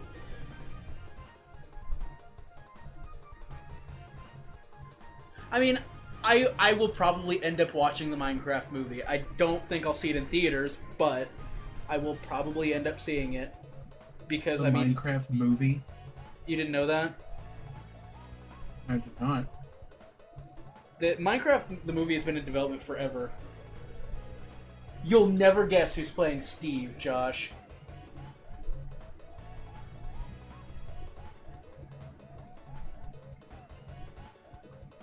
Never guess who's playing Steve. In Minecraft. Who's gonna be Steve, Josh? Take one guess. Tom Holland. Okay, no. It's Jack Black!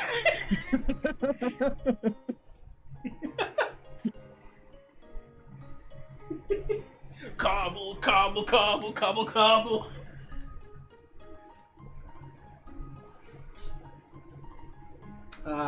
So apparently they're doing another Spider-Man universe movie next year. Another Jurassic World movie that we absolutely, definitely, for sure, 100% need, yeah. Well, yeah. Another Superman movie. Fantastic Four's coming out.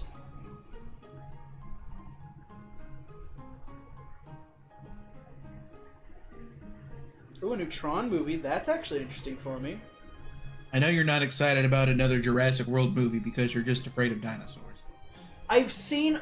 Josh, quit spreading this information that I'm afraid of dinosaurs. Josh has been trying to put into the world that I am afraid of dinosaurs for years. I am not afraid of dinosaurs. Sounds like something a person who's afraid of dinosaurs would say.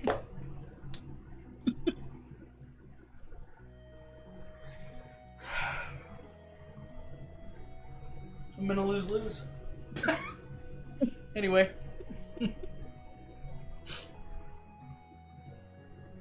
Yeah, Michael Jackson movie, Karate Kid, Superman. It's like they're doing a lot of remakes and a lot of those like biopics and all that stuff. I'm just Zootopia 2. Blade is I have a feeling Blade's gonna get delayed again. That movie has been in development hell for like 7 years. I think they announced it 6 or 7 years ago. Oh my gosh, they're making Five Nights at Freddy's 2 the movie, Josh. Oh, that's good. Another SpongeBob movie. Nobody will ever have anything on the first SpongeBob movie. Although the music from the second one is pretty good. Now, you get into 2026 and there's a movie on the docket that I am super excited for, and that is Aang. They're making an Aang the Last Airbender movie, and I am hyped. Ong. No. Seeing as how it's animated by the original people who made the show, wrong. Well, why would you want to use the source material and it be correct?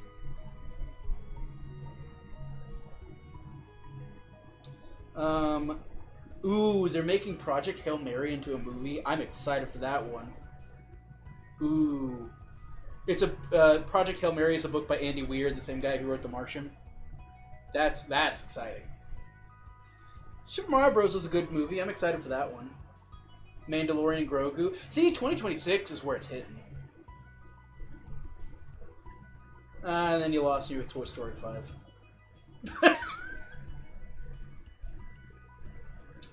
Oh, look, Moana. A live-action Moana. Another one of those live-action remakes. Ooh, what is this?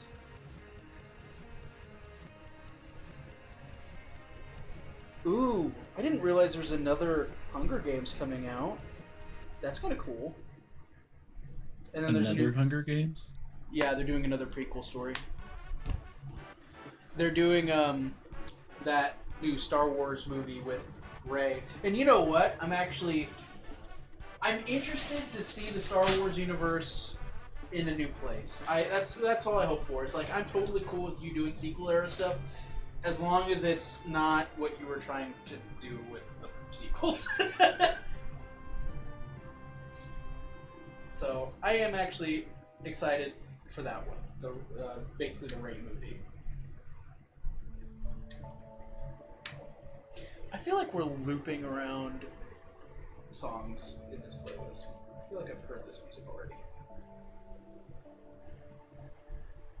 The Mandalorian and Grogu? Or is there another Dave Filoni movie? Yeah, have they said what it's going to be about? Because I know Mandalorian and Grogu is 2026. But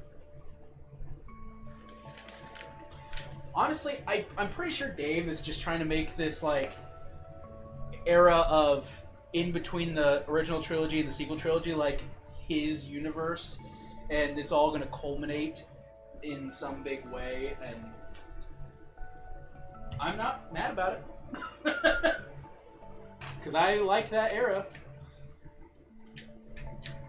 I'm even one of those people who didn't hate Book of Boba Fett. Now, it wasn't the best thing. It wasn't the best thing because it wasn't entirely about Boba Fett and had 2 full Mandalorian episodes in there. it is basic. It is Mandalorian season 2 and a half.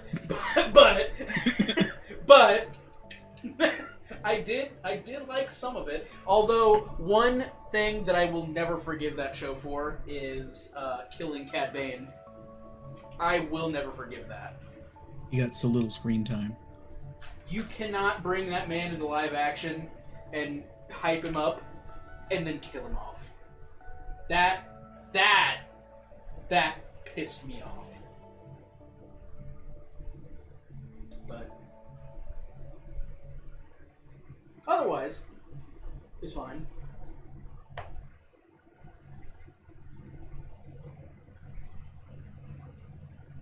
Otherwise, it was fine.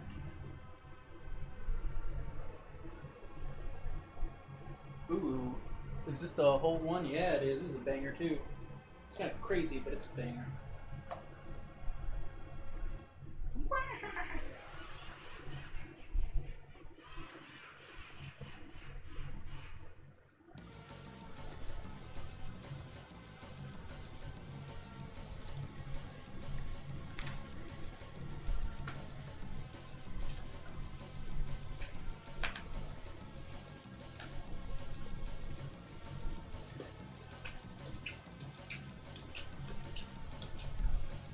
I'm very excited about Thrawn being in the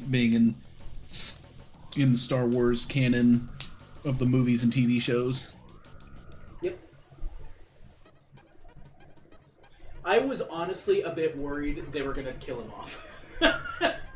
You can't bring Thrawn in to with the Ahsoka show and then just kill him off immediately. You can't bring in Cad Bane into the Boba Fett show and just kill him off. I could say the same thing. You break my heart once, and I expect it. Cad Bane is great, but Thrawn is incredible. Yeah, you're right. I read the Thrawn novels, and he is one of the most intriguing characters in the Star Wars universe to me. I didn't even realize they fired Henry Cavill. That's crazy.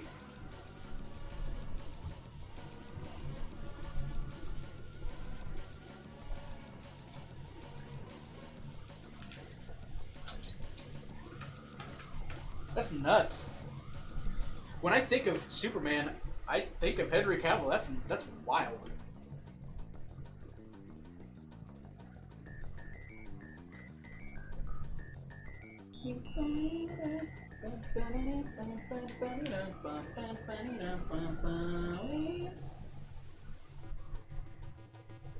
Whoa, what's happening here?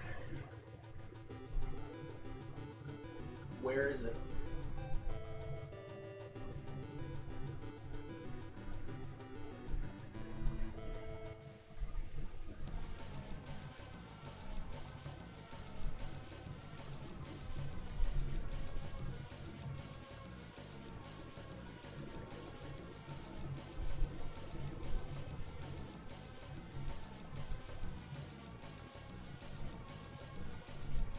Oh, is this an undercarriage? Whoa, that's crazy.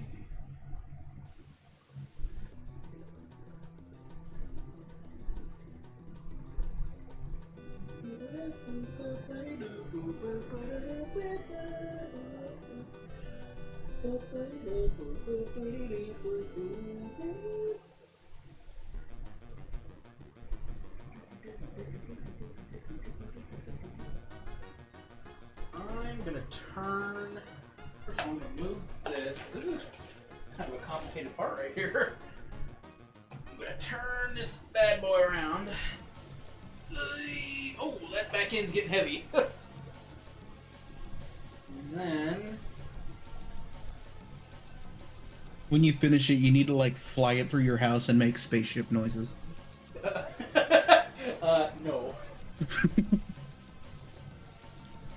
So, by the looks of it, then.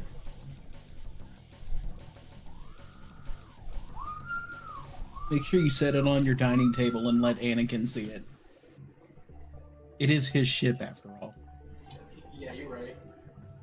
I mean, it is, because, I mean, Yulorn and Rex are on it. So, this.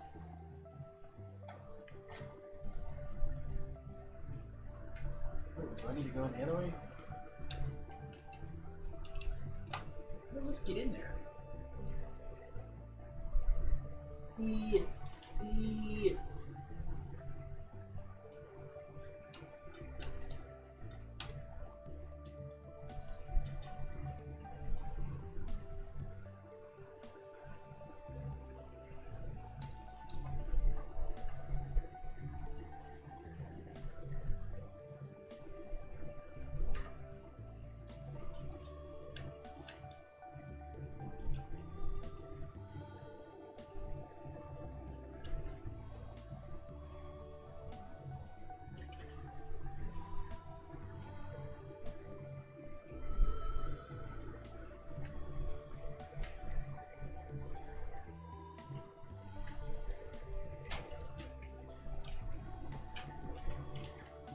This is tricky.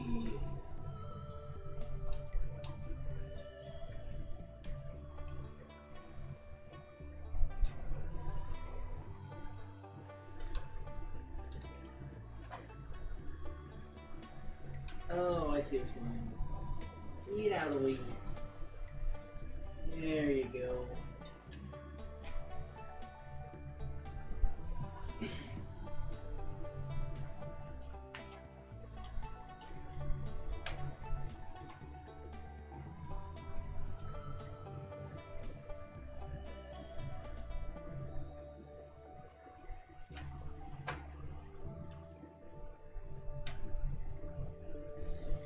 Oh, I need to come around the other side.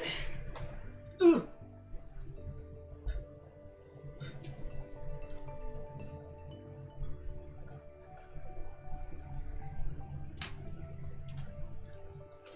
Oh no.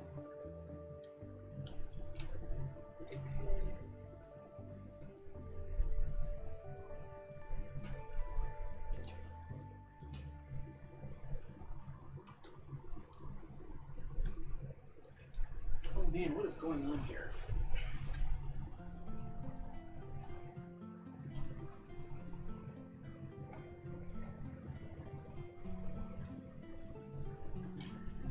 Oh boy, this is like, this piece is falling apart. Don't love that.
I don't see the problem.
Okay, now why did that just break?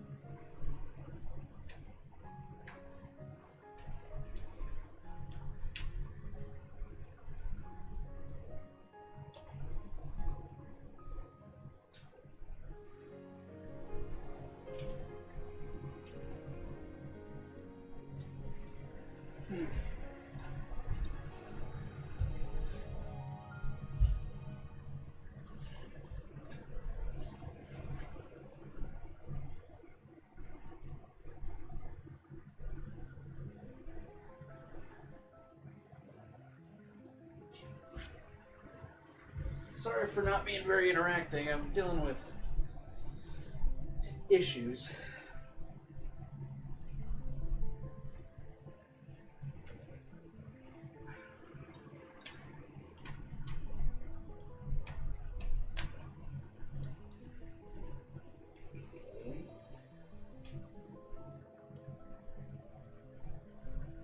Let's just secure this.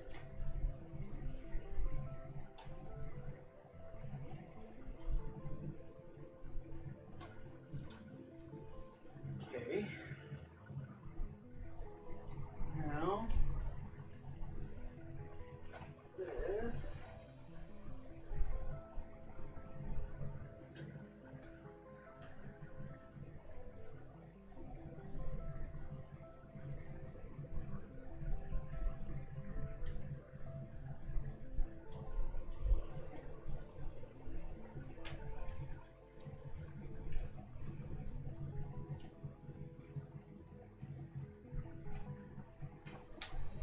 Why is this like not settling in the spot it's supposed to? I don't get it.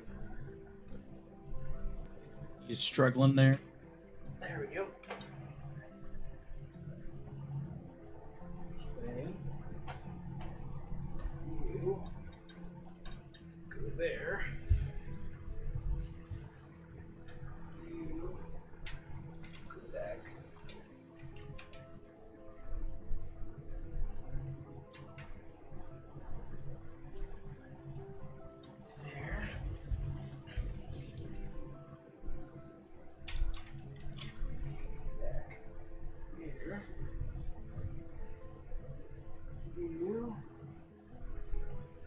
see.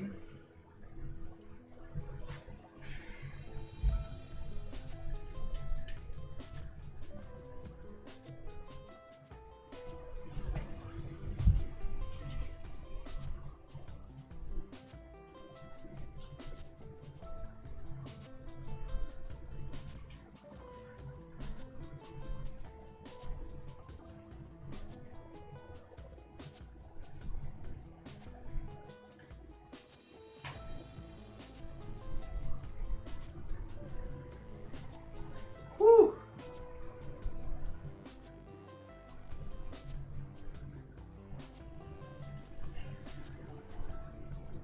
Think I got it. Just gonna go back around and push some of these pins in, make sure they're secure, but that was rough.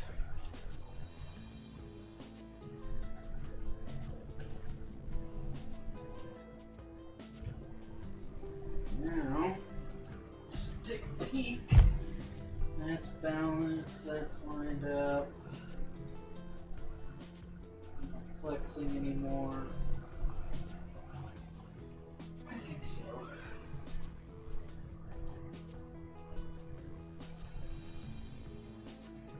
I'm gonna make sure I put those back in the right spot. Whew! That was a mess.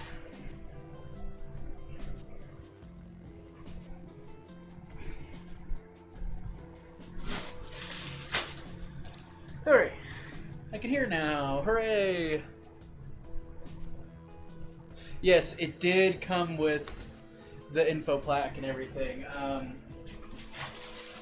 think, yep. It's kind of hard to see through the bag, but there's the info plaque, and I don't have the minifigures yet. But they're probably going to be towards the end.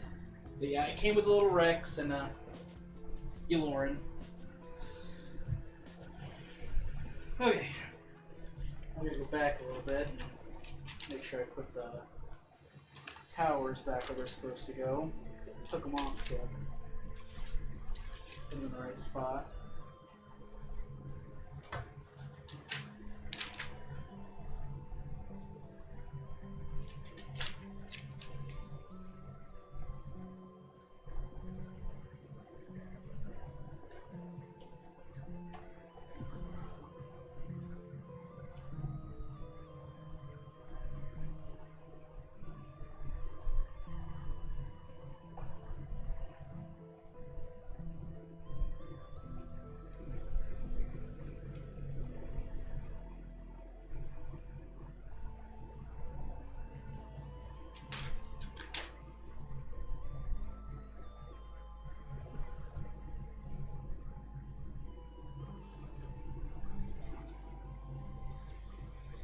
Alright.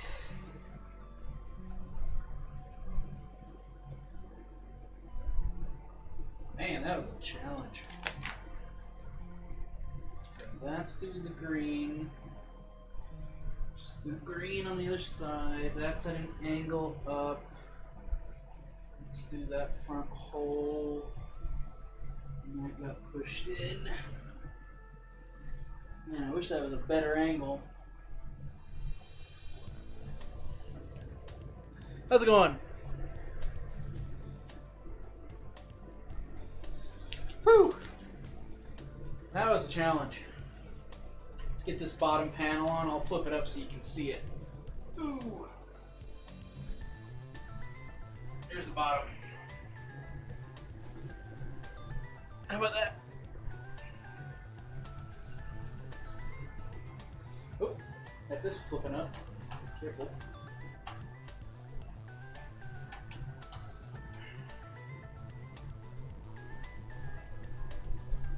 I am having some issues with this piece right here. It's liking to come back up.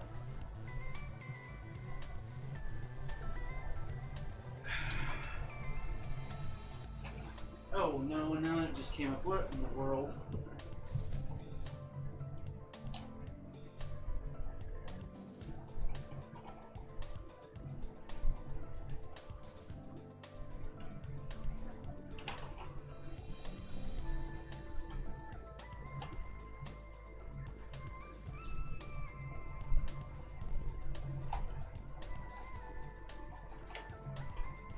Just stay.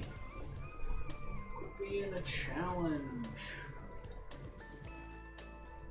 Oh my gosh. And then it comes up there again. And then that piece comes off.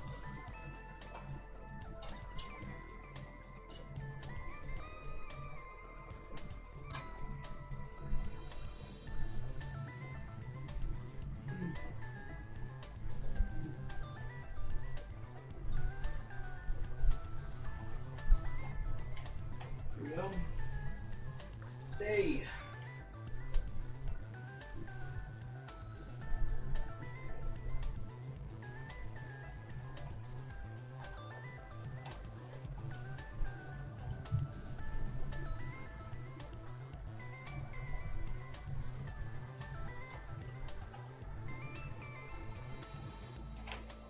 Okay.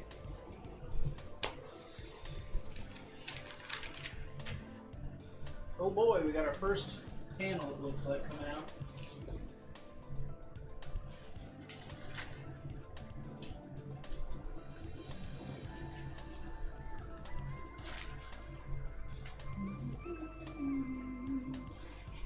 '20 and 21.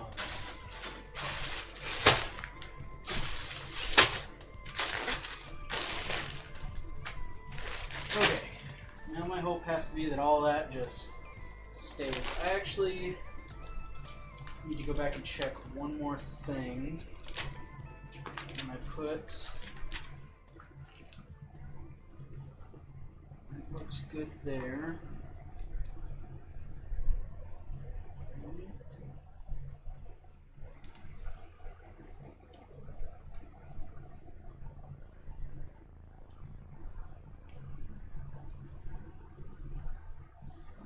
Oh man.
Oh man, I'm gonna have to get the first book back out. You messed something up?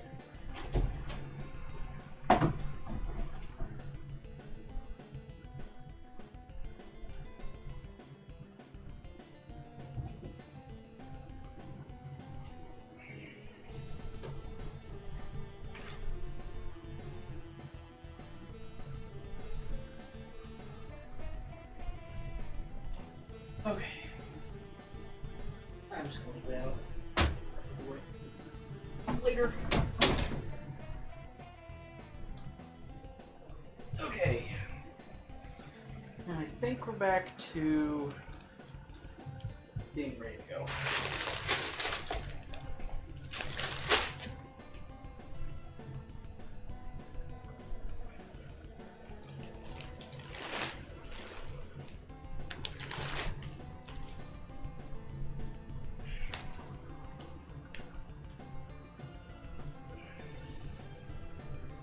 Make sure none of the little pieces fell off or anything.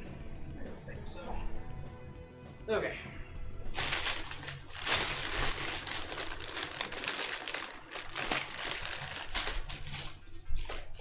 Ooh.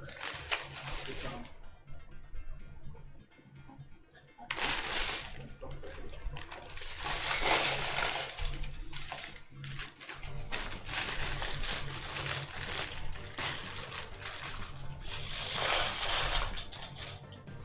So I missed it. Somebody said something about a nostalgic song. What was the song that played that was super nostalgic? Was it Minecraft or something?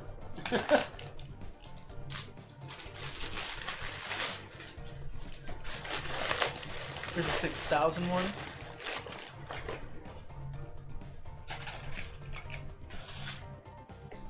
Two, 4, 6, 8, 10 wide. I need to find a 10 wide. 2, 4, 6, 8, 10 wide.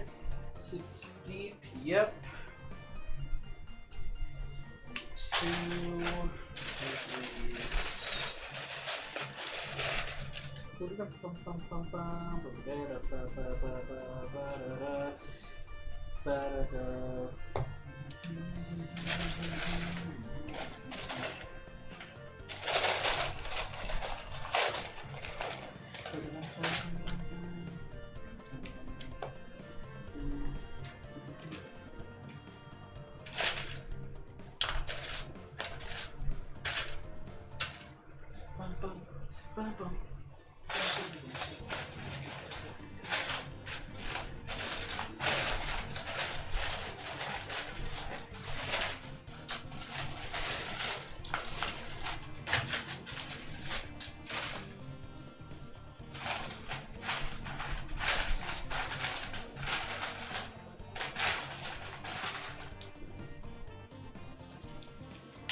That step really kind of threw me off my groove.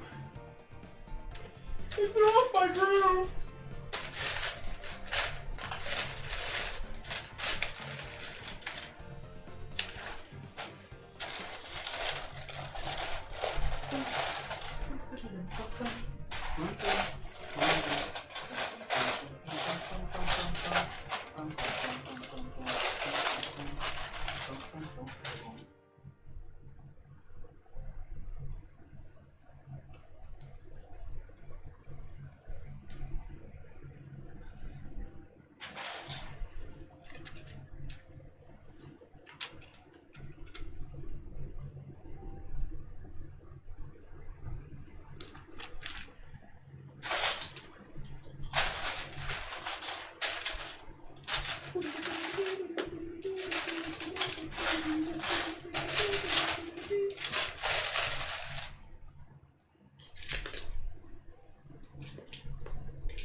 There's a $6,000 what, Dylan? What's the $6,000 thing you're talking about?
almost dumped out one. Stupid.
$6,000 Venator.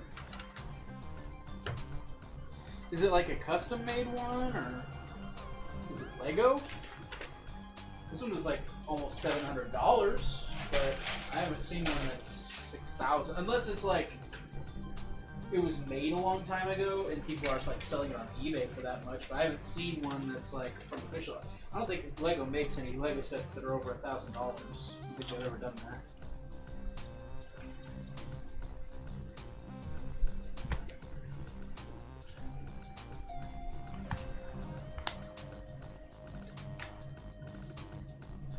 What are you up to now, Josh? Nothing right now. I'm just kind of looking through Reddit. I was talking today, and I'm not 100% sure yet, but I might go back to Kansas City for a bit. Might come visit. Not sure when or if, but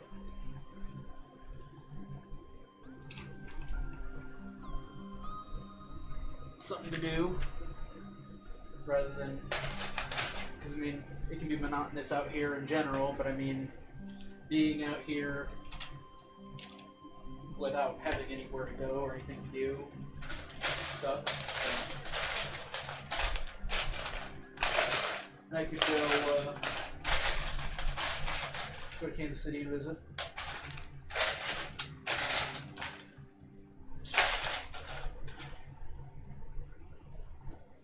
I mean, while I was camping, I just didn't go anywhere. I thought about going to Kansas City, but it's like late. But this time I'd actually go and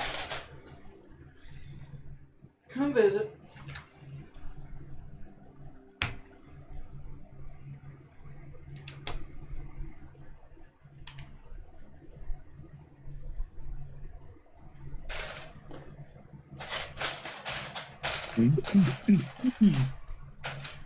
Huh. What? What? Were you laughing or coughing? Coughing. I was Oh. dying. Oh, I thought you were going.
Don't see a piece.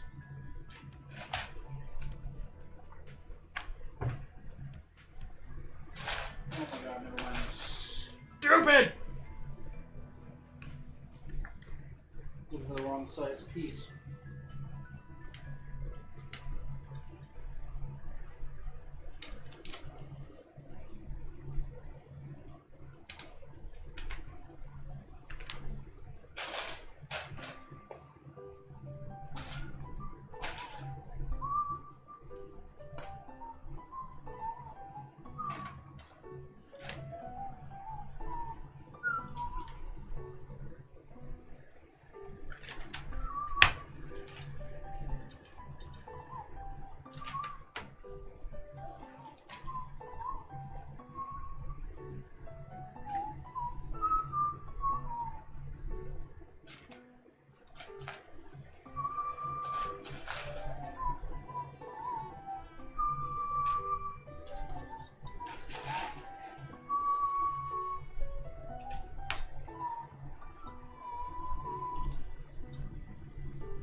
Bum, bum, bum, bum, bum, bum.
Great, very fountain.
Hmm.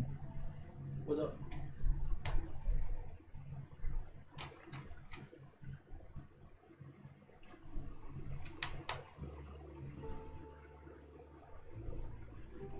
How much did the Millennium Falcon cost? Sorry, I didn't look over for a little bit. The Millennium Falcon up there, that one was actually a little bit more expensive than this one was. It was like 700. I could look. AT-AT. I am not getting the LEGO AT-AT as much as Joss wants me to get the LEGO AT-AT.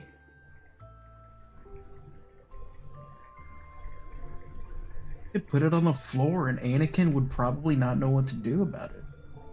I would not.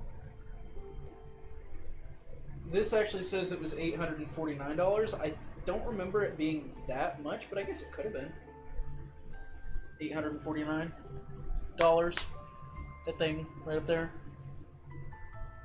Wouldn't shock me that it was that much.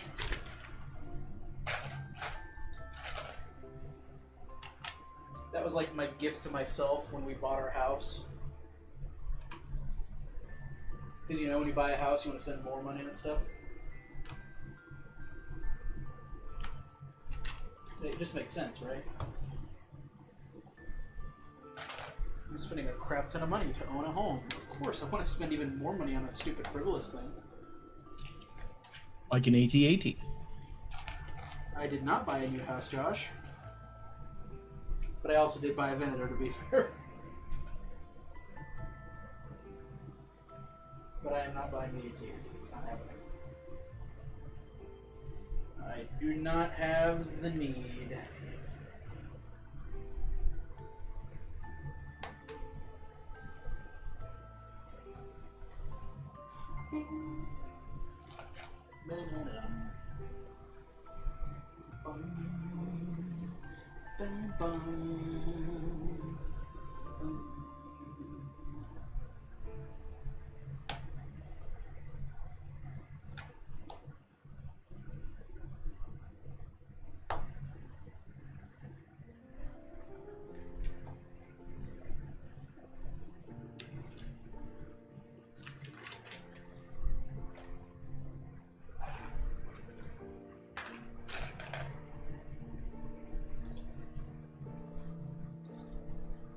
Hmm.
Bing, bong.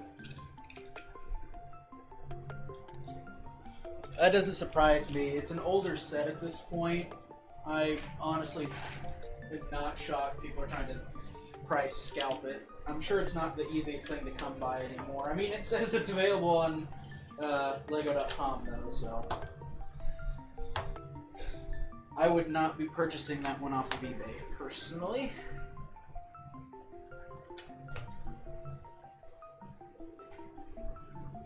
But I already have it, so I guess I don't know what I would do in that situation. Honestly, with what I know now, I'd probably just buy the pieces off of Bricklink and build it that way.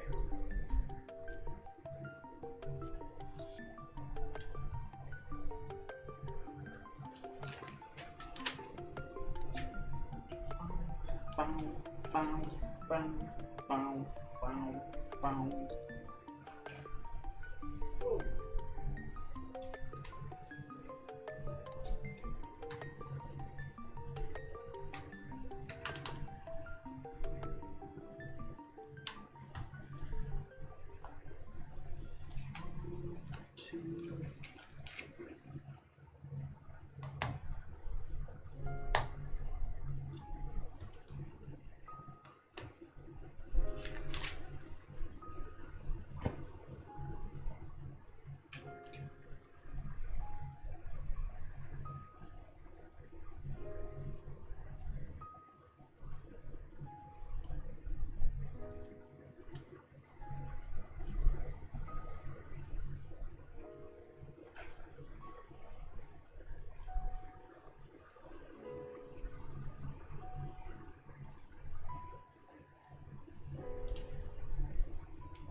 Oh. What's up? Here's a good discussion question for you. I don't think you ever responded to my message about it the other day. But how... By the way, you got a message here that agrees with me. You should get the AT-AT. Oh man, don't humor him. That's two people now that says that you should get the AT-AT. Don't do that to me. Don't enable Josh to convince me to get that thing. I don't have anywhere to put it. Did you have anywhere to put the Venator when you got it? No. But you created a place to put it, didn't you? Yeah.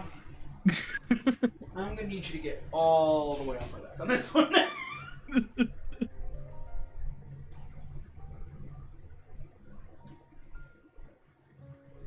But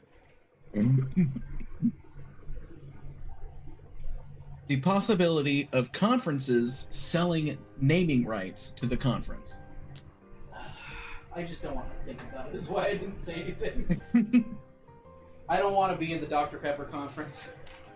Honestly, The Dr. Pepper 12, that'd be the best case scenario, I'm going to be honest.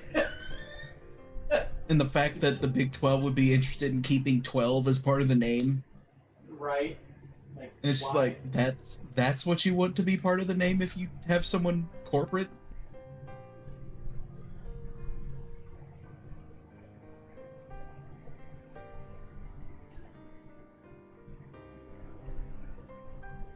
I thought it would be something more like the Big 12 presented by Dr. Pepper or something like that.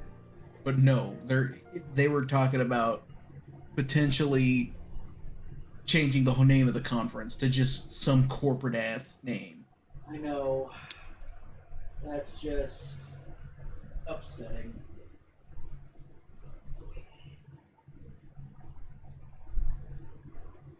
And annoying.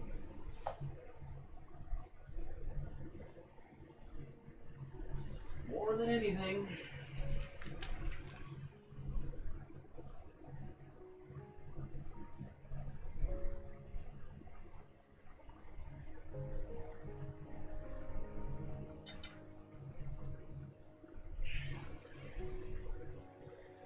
Alright, I'm gonna flip this up real quick so you can see what I just put on there.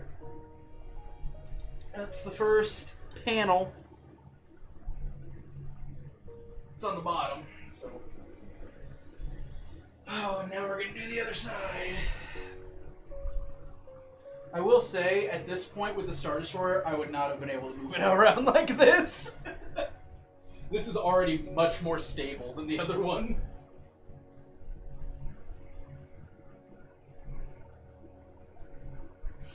Build a Lego layer. Yeah, with the AT-AT included. I mean, here's the deal. I've He already said it's good for it would be good for you. I've already got a Lego layer. It's this room. This room is my Lego layer. I mean,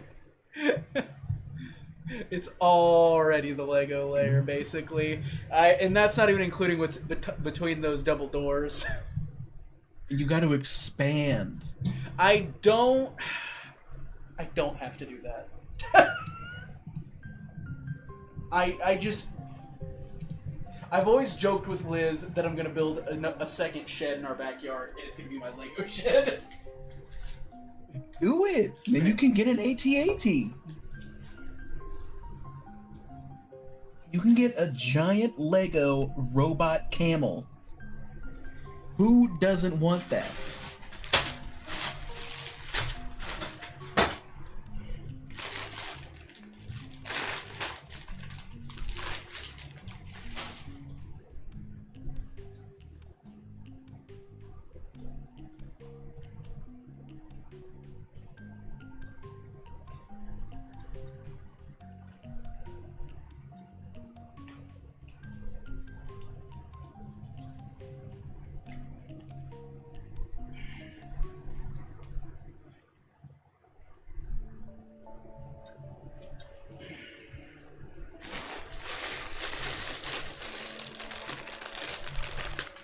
Get the Lego Death Star 2. Honestly, as crazy as that is, and I know how much that one costs, because believe me, I've looked.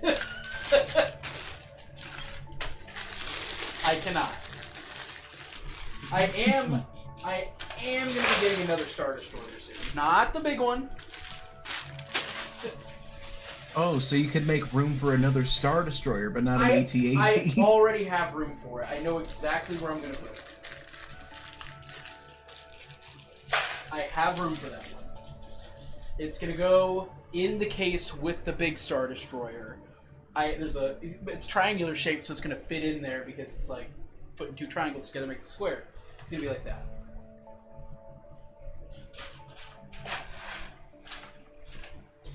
Oh, man. I'm going to go ahead and I'll be right back. I'm going to get a new drink, and I'm going to use the restroom. So I'll be right back.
You were still going on about the AT-AT, I see.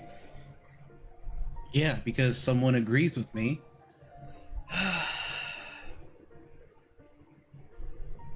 I'm just gonna move past it. You can't move past getting the AT-AT. The AT-AT moves past you because it's a big moving mechanical camera.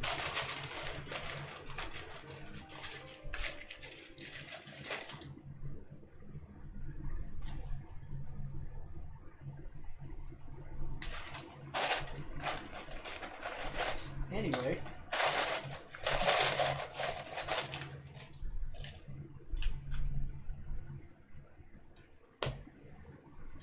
Yeah, I am at the point now, though, where I'm struggling to think about, like, what I'm going to do. There's some people will be like, oh, just break down some of your sets so you can make new room. And I'm like, I like the ones I have already. I don't want to be one of those people where it's like, oh, I'll build things, and then in a couple of years I'll take it down because I gotta have room for other things. It's like, but I want all my things. I mean, I was looking at it the other day. I have, I think, 13 Lego sets in my living room. And Liz is enough of a saint to let that be. Like, I couldn't... I put one out there, and she just let me do that, and then I would put another one, and she'd let me, and I made a comment to her today about it. She was like, yeah, I mean, to be fair, I put a bunch of plants out here, and I'm like, Liz, that is nowhere near the same thing. You know, if you got a Lego Death Star, you could just hang it from your ceiling out there.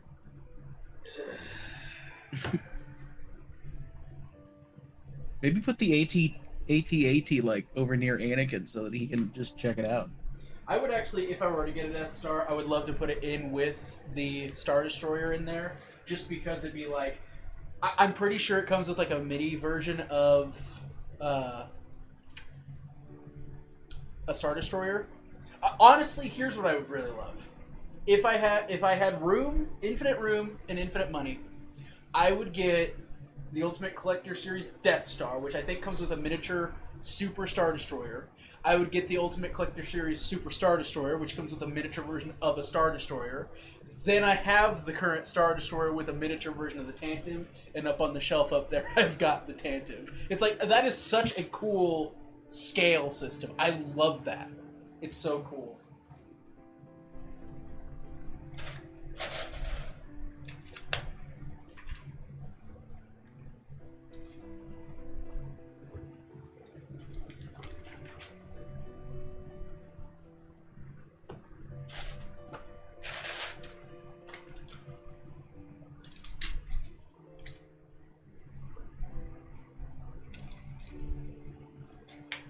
I need to get a button on my Stream Deck so I can skip songs, because every time I click on Spotify I have to reopen all my windows again.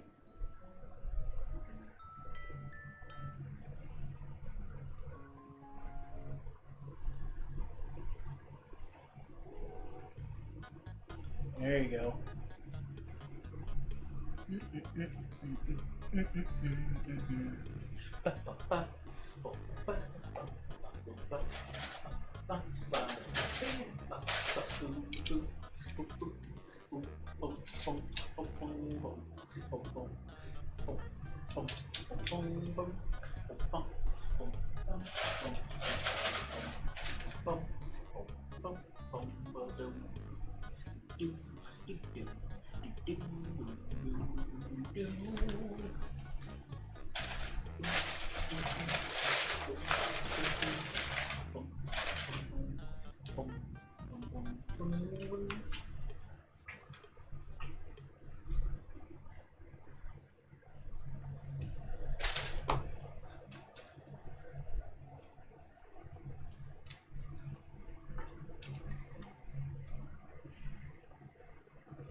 Oh no!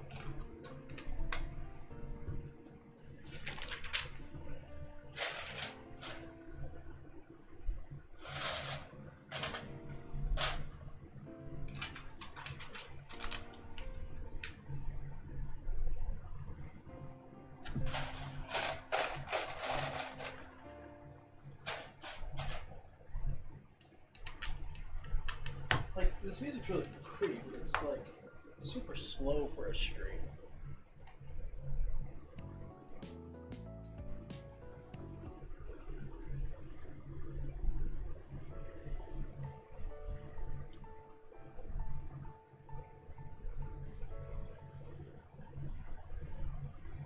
I mean, this one's slow, but I'm gonna let it play because I love it.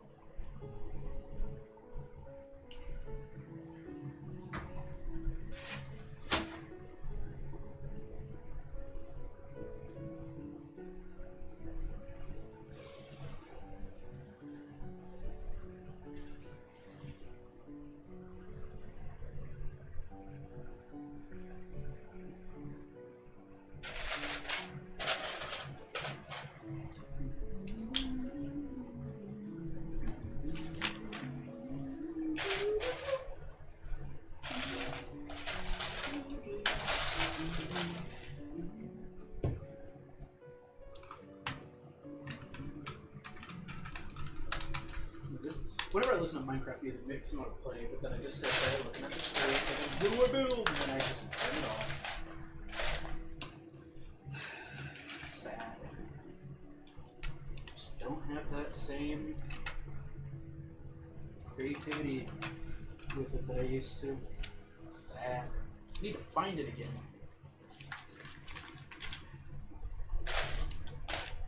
It's a sad way to live. Now I'm building Minecraft, I'm be creative, and then I'm like, I can't figure anything out, so instead I'm just gonna sit and play the same football game over and over again. Sad.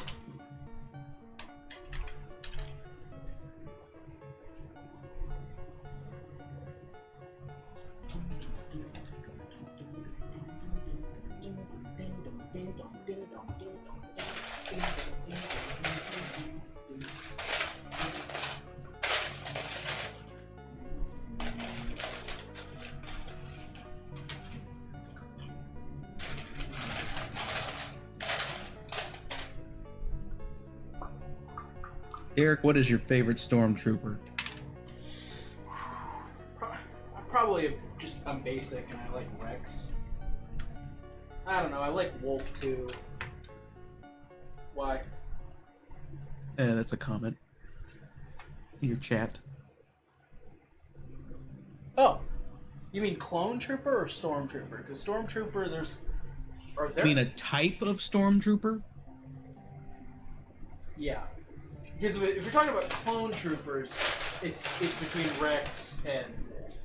But if you're talking about Stormtroopers, I think the only named, like, actual full Stormtrooper is Finn, right? I just mean like a type of stormtrooper, like stormtrooper, scout trooper, snow trooper.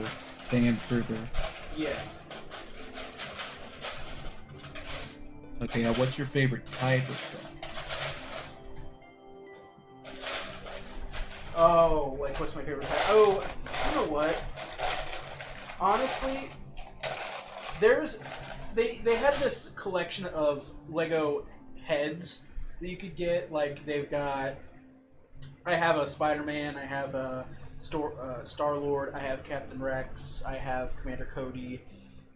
They have like one that's like Leia's head from Return of the Jedi. They have Luke's helmet, Darth Vader's helmet, and then they have a regular Stormtrooper helmet, but they have the Scout Trooper. And I think, honestly, that's probably the one I want the most, which tells me I must like it pretty well. So I would have to probably say the Scout Trooper.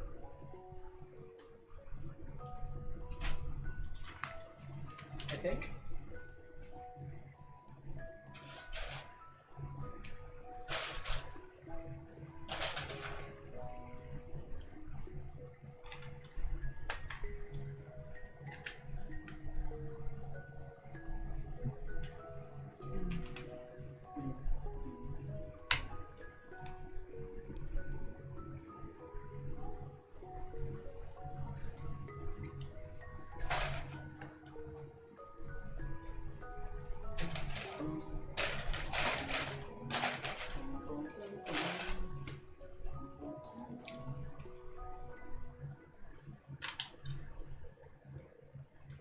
Let's see.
Wet hands earlier. Now we got dry hands.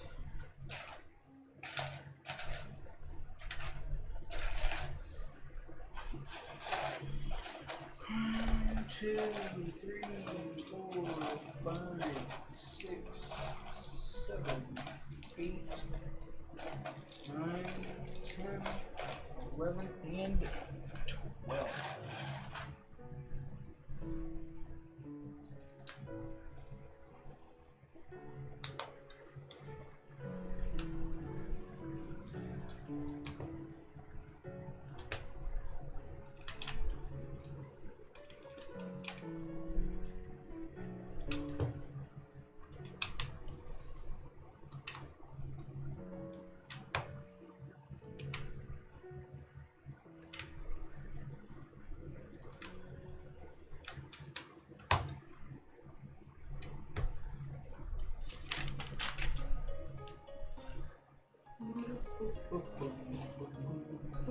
Okay, yeah, it's definitely replaying some of the same songs again.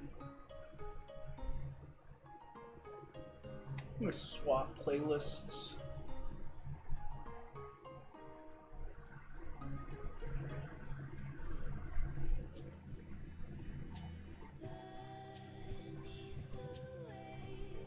No, I don't like that one. Let's...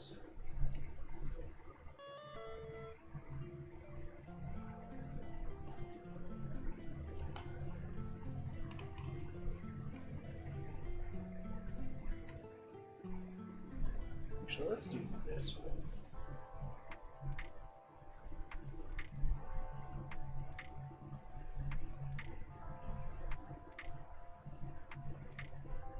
What are you playing right now?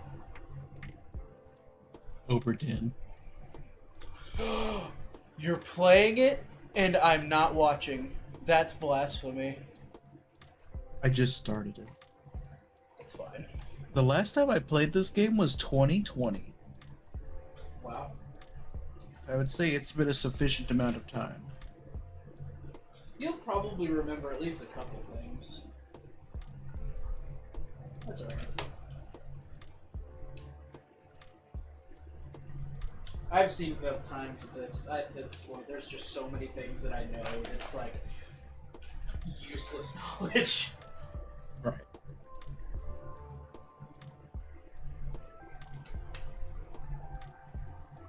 I mean, I even got my parents to play that game. My parents don't like video games. Although my dad...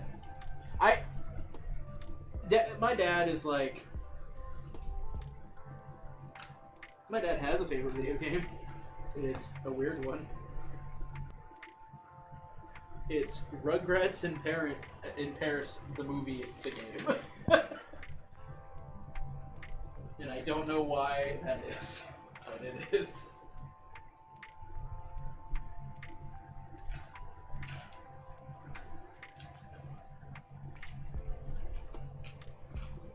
But I will say he has liked watching me play a few games. He actually liked watching me play Grand Theft Auto, which is crazy. It's like, my dad? Grand Theft Auto? What? He did like watching me play Red Dead Redemption as well. Because, I mean, honestly, if you just watch people play that game, it's like watching a movie. It's just that good. That's one of those games where I've seen people who are like, my grandparents don't like video games, but my grandpa would love to just sit and watch Western movies all day long. So what I did is I recorded myself playing Red Dead Redemption, and then I just sent it to him and said, hey, watch this movie. And he loved it.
is this song? This is nice. Prince Sidon? I don't remember this. This is good.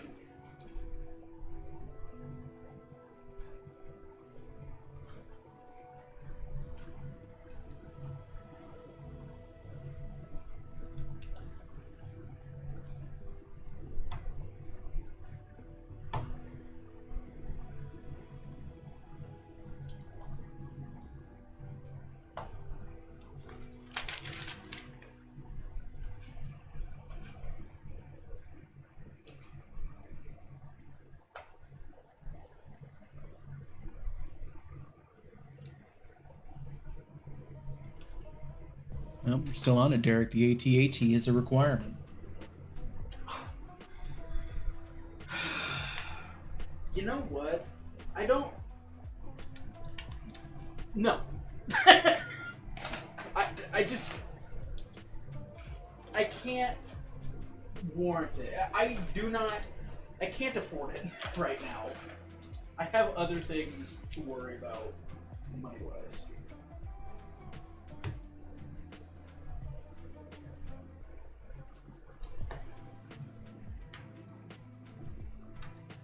I mean, I know I'm building this one, but I bought this back in April.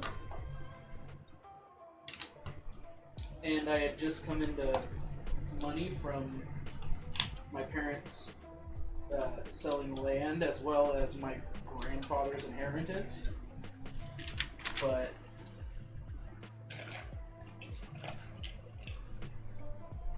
I don't just have that kind of money sitting around as much as my LEGO collection would make you think.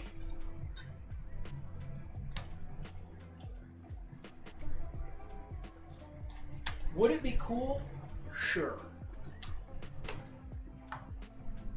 But I can't make it make sense.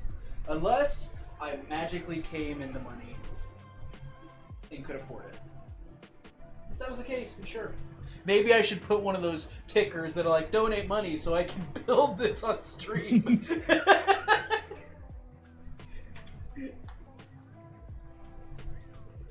I'll build the LEGO AT-AT on stream. Just donate $800. Woo.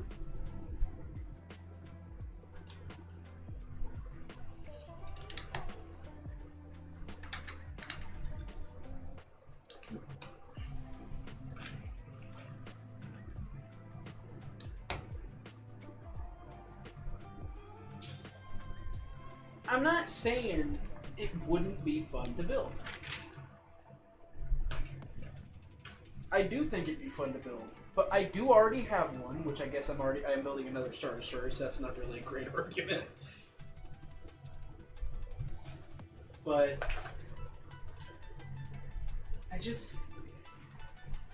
I'm not dying for it compared to some of the other sets that I'm really craving. Like, if I was gonna spend a good amount of money on a set, I'm gonna build the NASA Artemis LEGO set first before I get to that one. I also would probably get Avengers Tower before I got that one.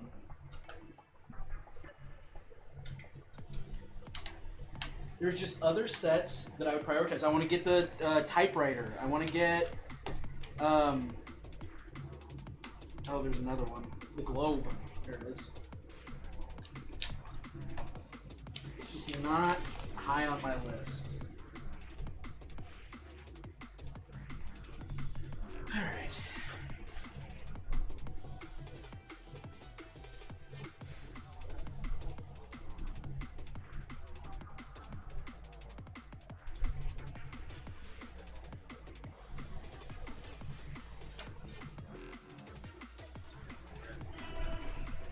Oh, yep, you need to get the Avengers Tower too. See, that one's really cool. Not that the AT isn't. It's just not on my priority. No. Oh no.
So far, here's the undercarriage. Look at that. That's pretty cool.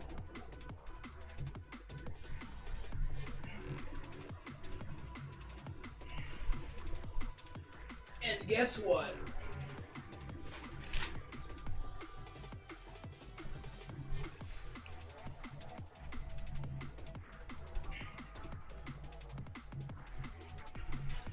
That, I believe, is the end of book 2. That's also the end of the first box.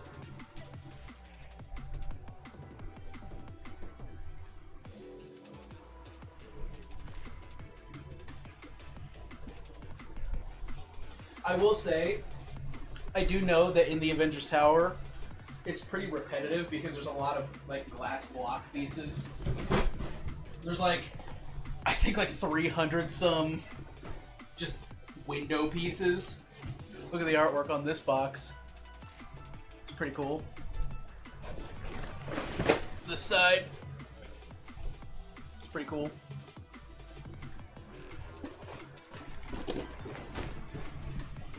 Alrighty, gonna have to resort the pieces, bags again.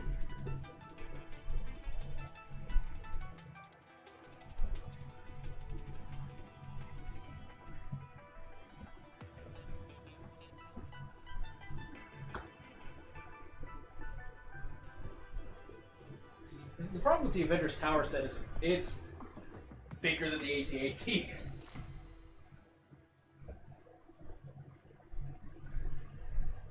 To be fair, it's also the problem with the NASA Artemis set. If I do get that one, I have no freaking clue where that's going to go. Okay.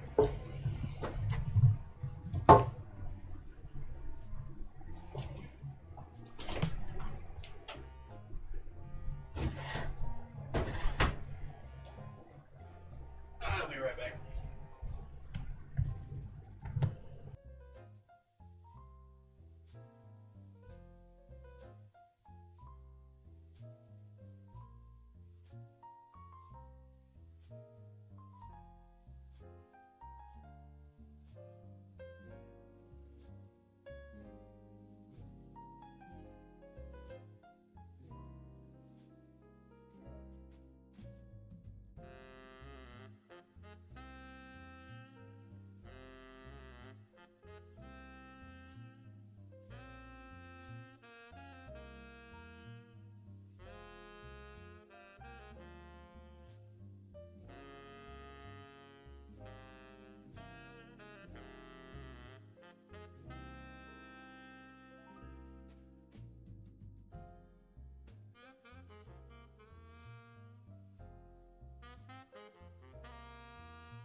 was a mild disaster, but it's been fixed.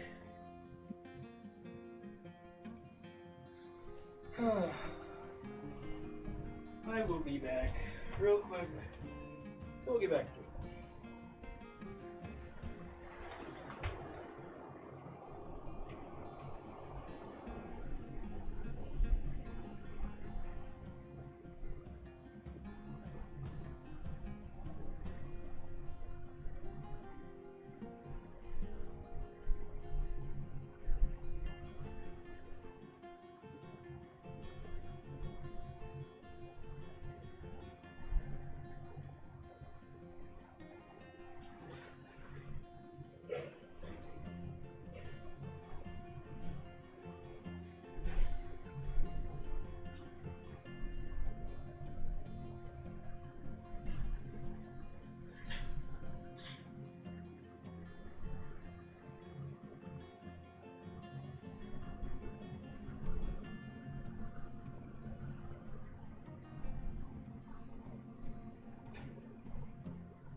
Okay.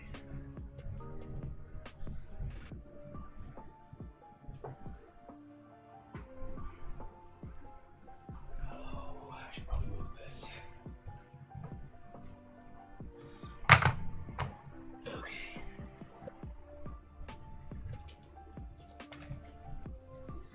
That was a long break, but in case you weren't aware, I spilt the soda. Oh. And it was sitting on top of the Star Destroyer. Like on the case. It was on top of that, and when I went to open the box like this, it knocked it over and it spilled. I had to pull out the shelf that's the Millennium Falcon's on, and I had to take the top off the Star Destroyer case and clean that. So that was fun. That was fun. But it's okay, we're back. We are so back. We're back. We are so flipping back. Liz came home and didn't even tell me.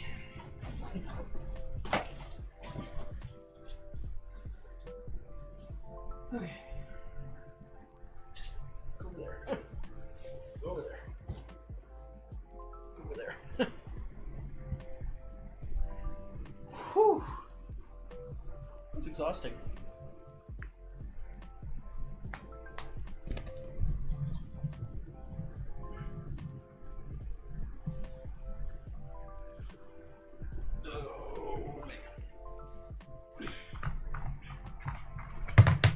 No.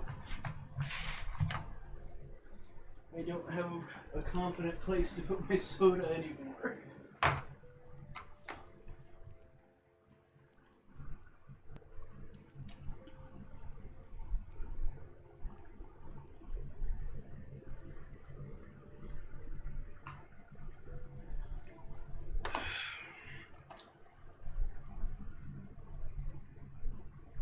Needs a lid.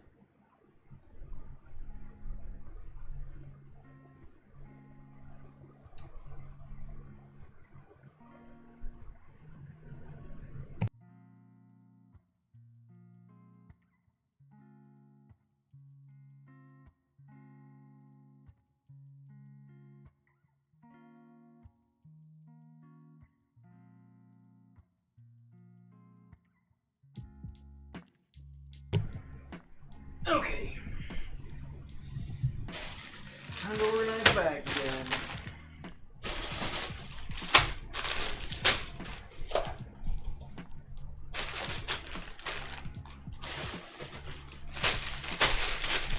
Oh, 42.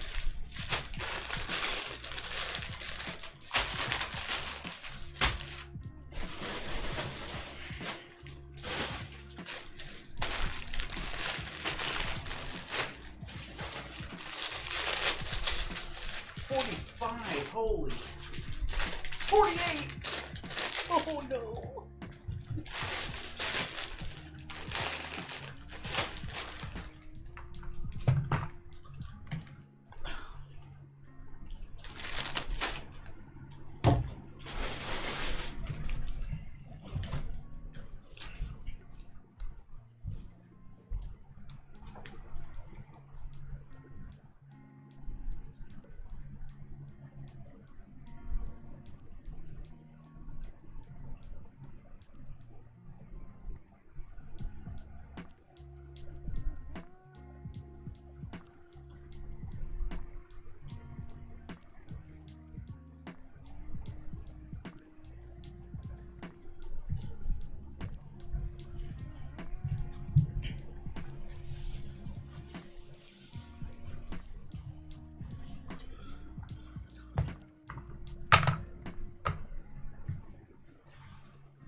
28 is the biggest bag.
No, our third bag.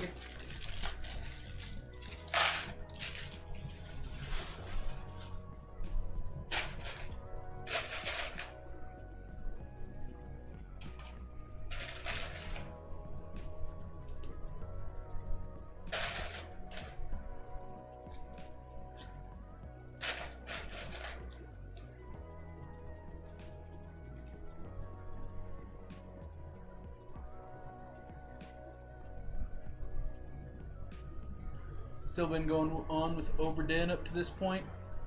Yeah. How's that going? Yeah. Okay.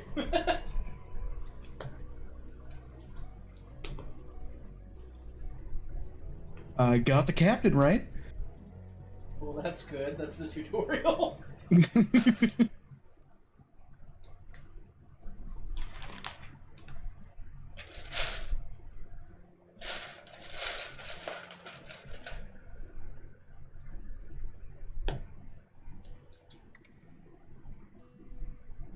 Doo doo. Doo doo. The music for that game is also so good.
Oh no!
Dylan, if you're tired, go to bed. I don't know how much longer I'm going to be going for.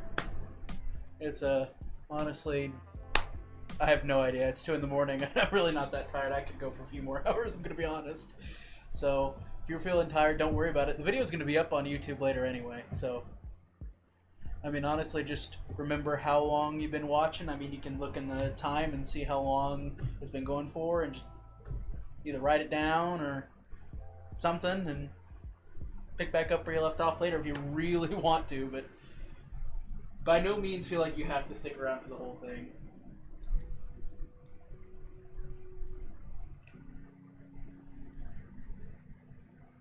Don't feel like you're going to miss anything. Because I will make sure this is uploaded later on. I mean, the VOD will be here no matter what, because it's live streamed on YouTube. But then I also doubly make sure by uploading the Twitch side as well. That means there's 2 of the same thing, but they're 2 different places, so I'm not super worried about it. If people get mad about it, well, who to them?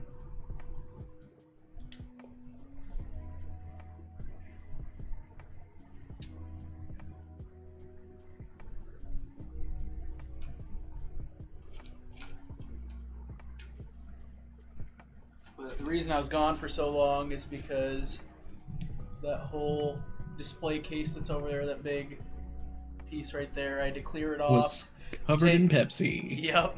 And it went down behind it. It actually went down behind this thing here. By the way, there's an AT-AT. I have a small one already. Yeah, but you need the big one. But your life will not be complete without that big AT-AT. That's where I went. I was actually still in the room. I was just angrily cleaning. Isn't that how you typically clean? No. Aggressively, maybe, but not angrily necessarily. Aggressive cleaning.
How's it going?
I appreciate you saying that.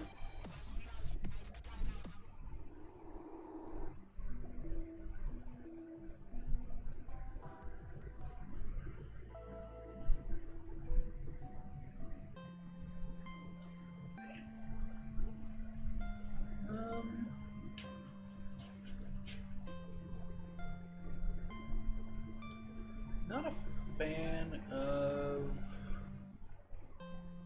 the music that's been playing so far.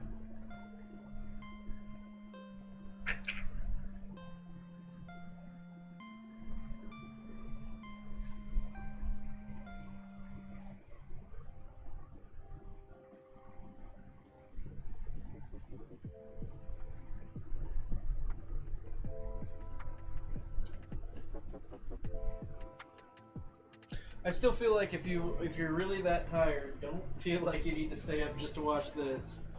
It'll be there tomorrow. It just won't be live, but that's all right. It doesn't have to be live. Don't feel like you're gonna miss out.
Derek from YouTube chat.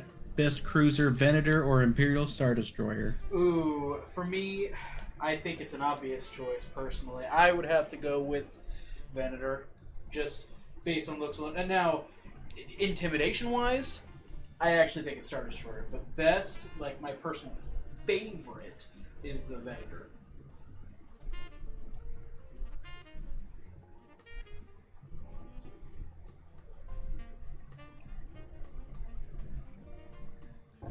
Like, when they announced this ship, I was like, this is a first day buy for me. Here's a rat so far.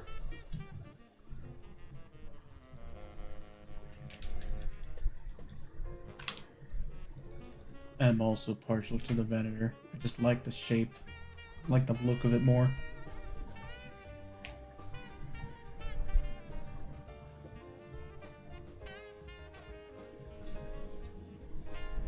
But you can't go wrong with the classic Star Destroyer. I mean, it is just, it's iconic.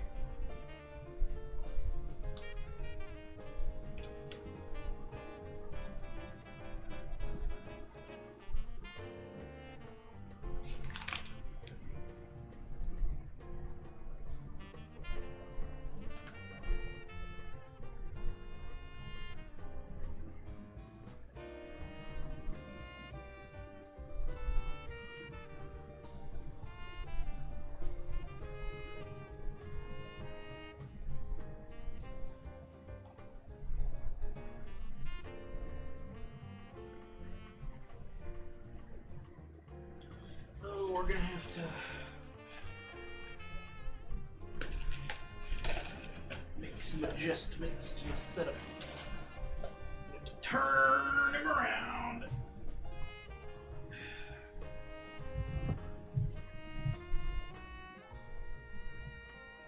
Oh, because we have to work on the front.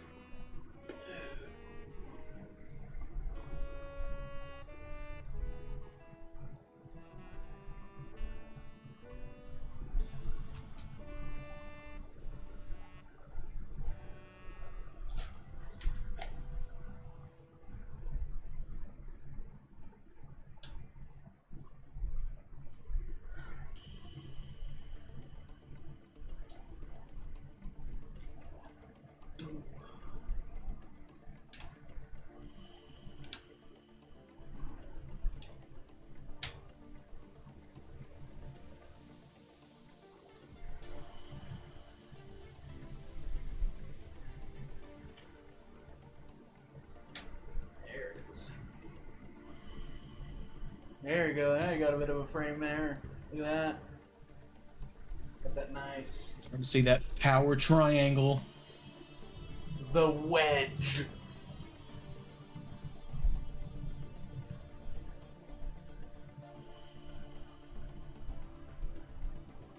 Yeah, an all gray Venator, that's pretty cool. I honestly kind of wish. I mean, Lego's not really known for doing stuff like this. But if they had, like, done different colors, like, the red is a good look, but, like, imagine if they did, like, a blue one. Or, like, or all gray, for that matter. Or, like, I know I could customize it, but I don't want to go out of my way to buy all those pieces. Which I guess makes sense. Lego probably doesn't want to go out of their way to find all those pieces either.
And now we do it all over again because we gotta do the other side.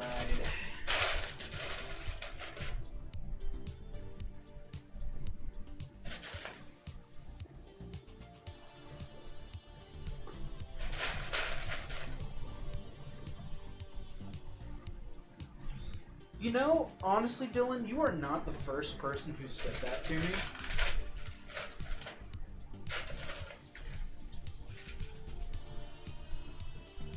Think you could be a master builder? I really don't. And the reasoning for that being, as much as I love Lego, it's like, I don't think I'm creative enough to design it myself or make structures that are needed for it to be a builder, you know? The thing about working at Lego is you have to be the ones to design it. And I mean, that's not really what I'm doing. I'm just building what somebody else has already designed. I look at all those people who make a bunch of mocks on YouTube and design them themselves, and I'm like, I don't think I could ever do that.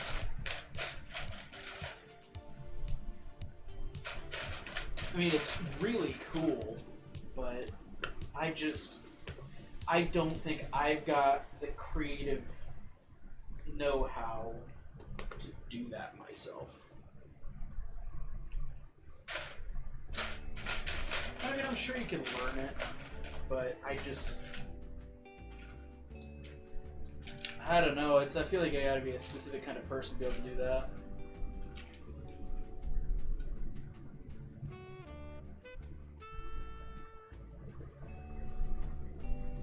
Lego playset? Oh, you mean that one? That one right there? That playset? Is that what you're talking about? That AT-AT? They were talking in chat earlier. They're trying to convince me to get the collector's edition one. The ATTE. Don't you have the ATTE? Oh, you said the ATTE. I'm sorry. That one's up there. I saw 18. Yep. You're talking about that one. The one that comes with Cody, right? Sorry. I saw 18 and just assumed. My bad.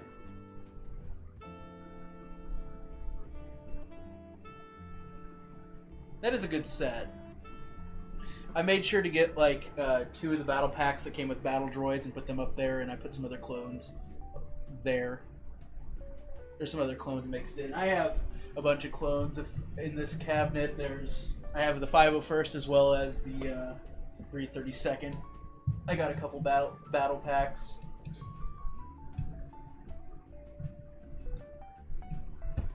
Yep, I've got sets all over the place. If I turn my camera up that way, I've got some others. That one up there is a mock that I built. Again, using instructions. I don't design myself, but I have the Droideka up there as well. I have the new TIE Interceptor, BD-1, R2-D2, 2 different TIEs up there.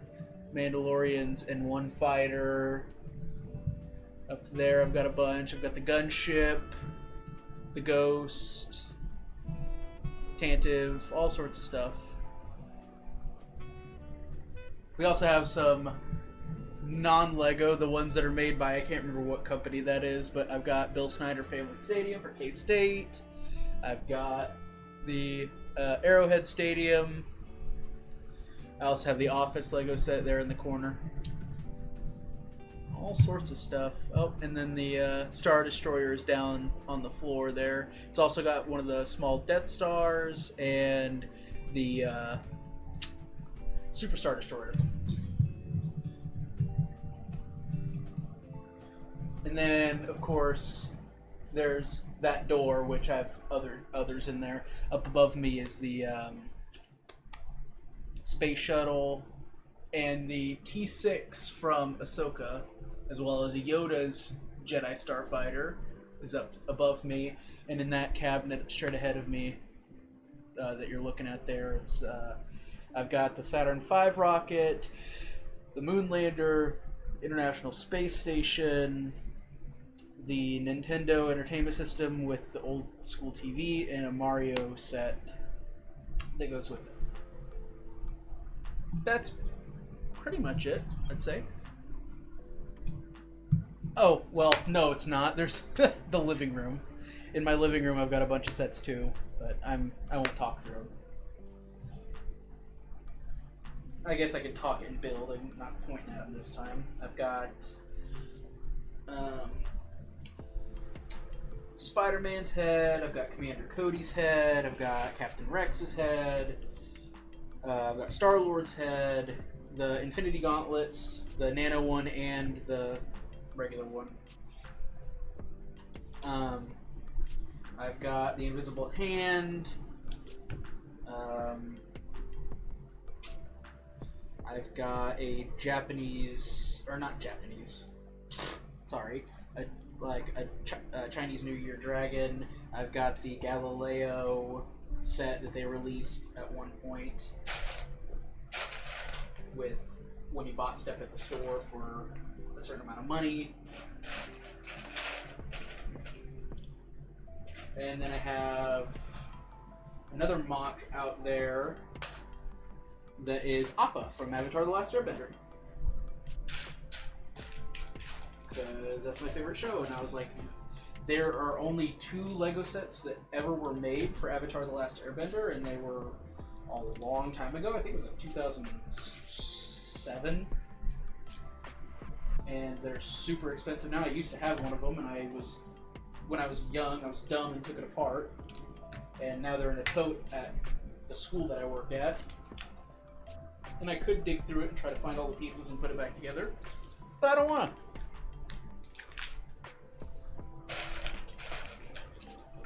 I do kind of want to dig through them and find all the pieces and make a little Aang figure and just put him in the room, and that'd be nice.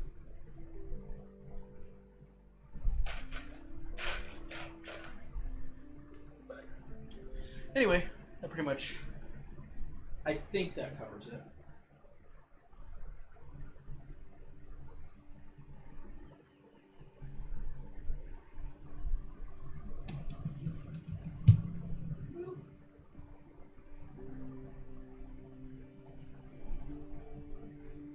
Yeah, Commander Wolf figure. People have been asking for that for a while.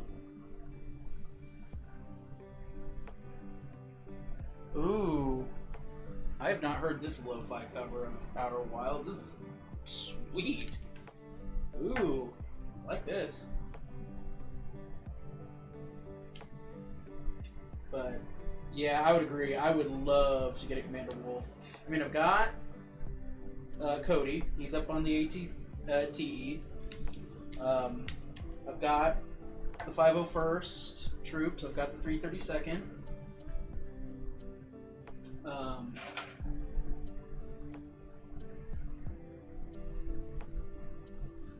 think that covers most of the clones I've got, but I would love if they made the Wolf Pack. That'd be so cool. Like, give us a set that has Mace Windu with the Wolf Pack. I feel like at some point they did make a Mace Windu set, but I don't know. I don't think Wolf was in it.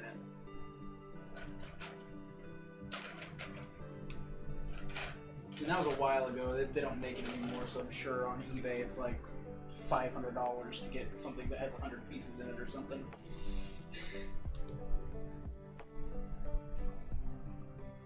Because they price gouge Lego to oblivion.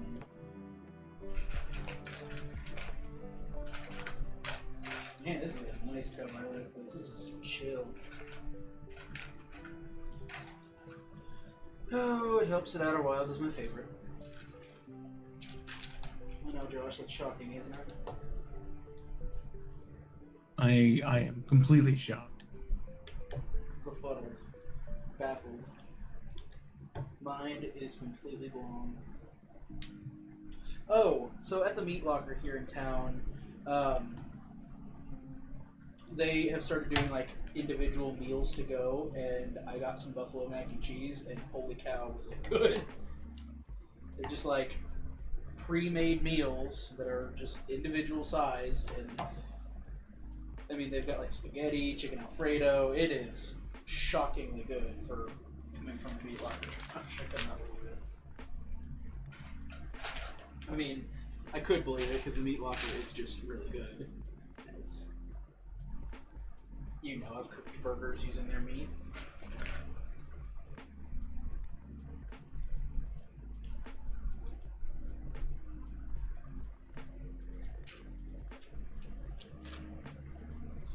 It was funny, I was talking about the burgers that I make towards the end of the school year, and I told the kids we would have a pizza party.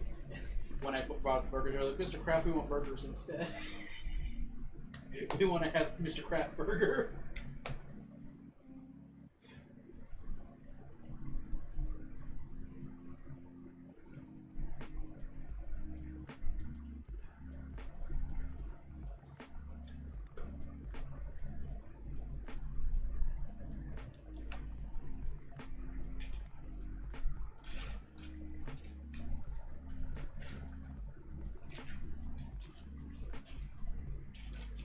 Like, I don't know if I want to buy all that meat. That's a lot of meat to buy.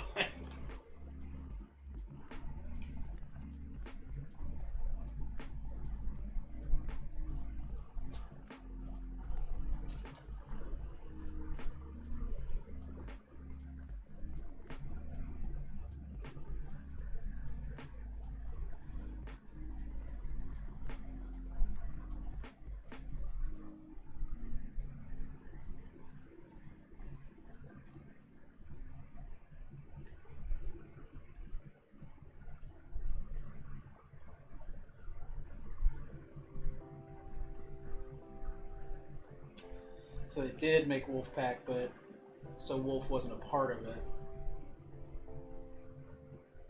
Man. Yeah, they are missing out. I mean, with him, he's shown up in enough things at this point. You think they would go for it. I don't know why they don't.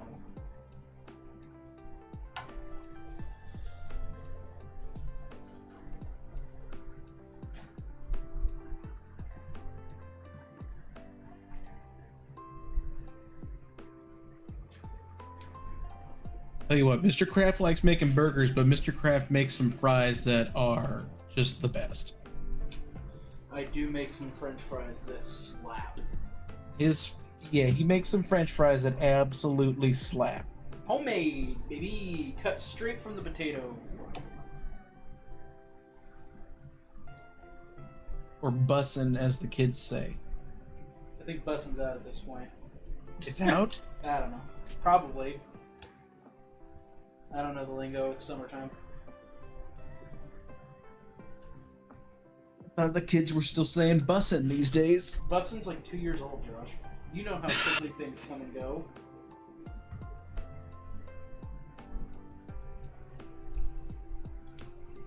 It's a lo-fi version of Pelican Town? That's weird. Mr. Kraft Burgers. Lunasol Kraft Burger joint. You know, Liz, every time a place goes out of business here in Meade, Liz jokes that her and her boss at work are going to buy it and turn it into a bar and sell food. Like, when the police station shut down, we don't have a town police station, we only have the county now. And they shut down the police department. Liz was like, we're gonna buy the police department, and we're gonna keep the name Meade Police Department, but instead it's gonna be a bar where you can come in and complain.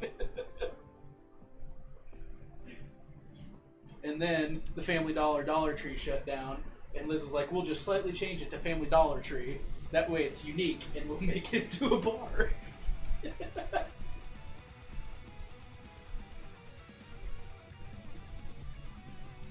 Oh, Liz, you crazy goof.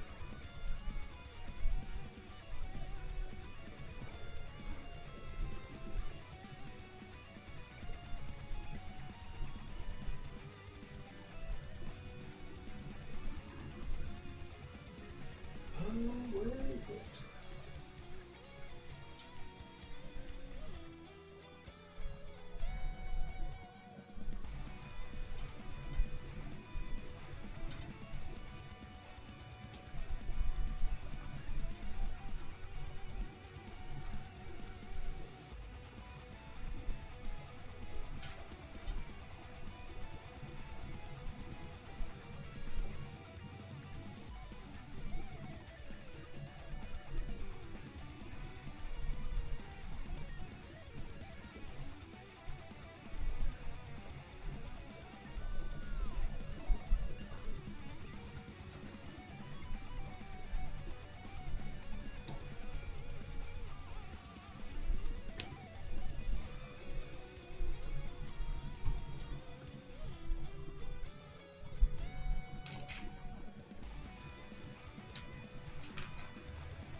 Yeah, an acclimator. That would be cool, yeah.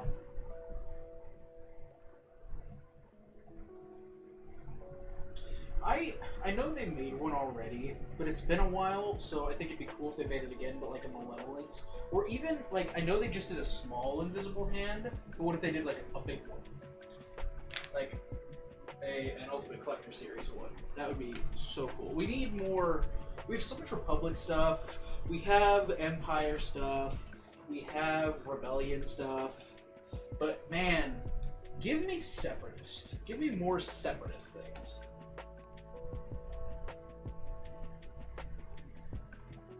I mean, there was a while there where I feel like they didn't even make battle droids for a while. I know they're making them again now, but there was a gap in time where battle droids just kind of disappeared from the market for a bit. Just give me more Separatist themed things, just to shake things up.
There you go.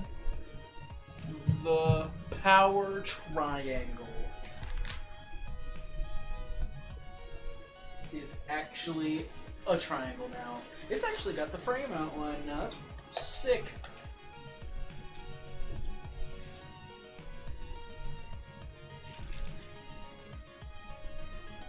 Yeah, the droid troop carrier, it was fine. I liked that it came with Ahsoka for people who didn't want to get the T6, but man, that's really it. I mean, they did, if you bought enough pieces, oh, I think I have it up there somewhere. Yeah, they have the little troop carrier thing, and it was like, yeah, it was a GWP. Yeah, but I was thinking about the one from the past year where it was the Separatist gunship. But yeah, you're right about that one. I do have it. It's up there. And it's just a little carrier thing, and it's just not big at all. It's like, what, like not even 200 pieces, or was it just over 200 pieces?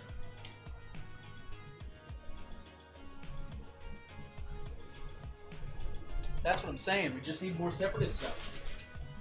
Like, imagine if they made something that was this big, but it was like the Visible Hand or the Malevolence. I don't know. Just give me something. Give me a Separatist capital ship of some kind.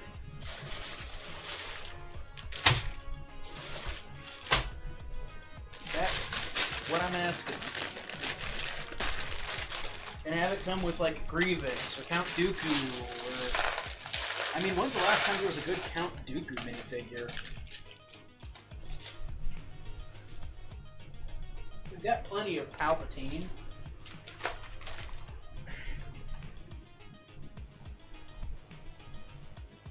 Uh-oh.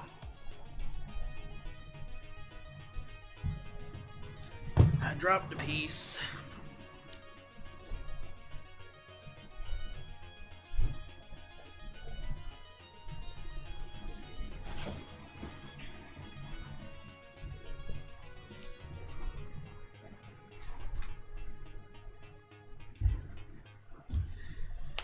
Found it.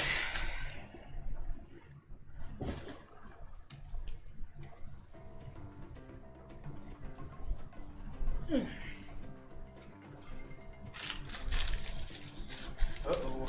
I might need to get out another Tupperware.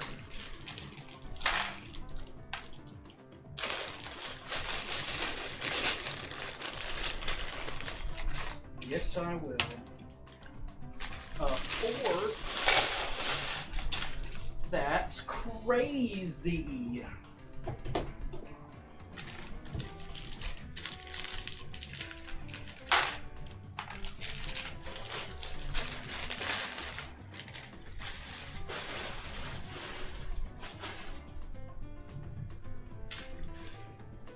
Man, I've not even gotten 10 today. Oh yeah. I mean, I've got a Vader over there, I've got a Vader over here. I think I have a Vader down in my display with a Star Destroyer in it.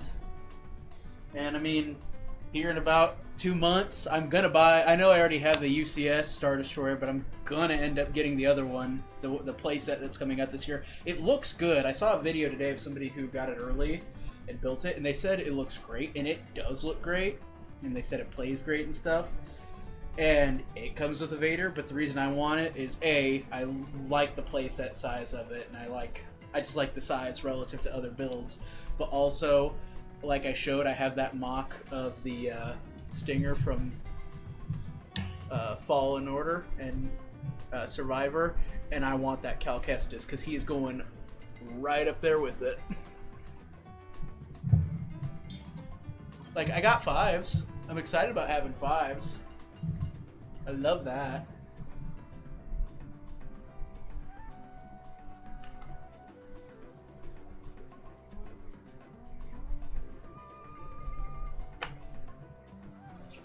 All right.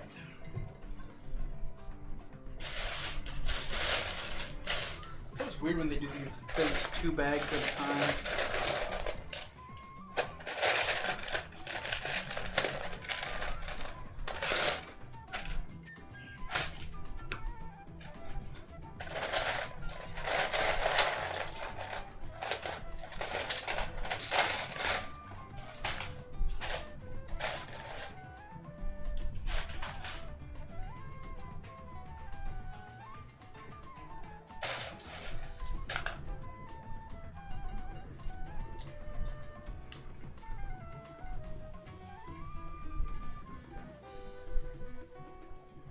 Yeah, that'd be nice. And see, that's what I'm saying. It'd be really cool if because they're doing that, like they've already done a vendor, we don't need another Venator. I mean, I guess unless they do a playset size, which I guess that'd be fine. But like, next year would be the perfect opportunity to do some really cool separatist themed sets.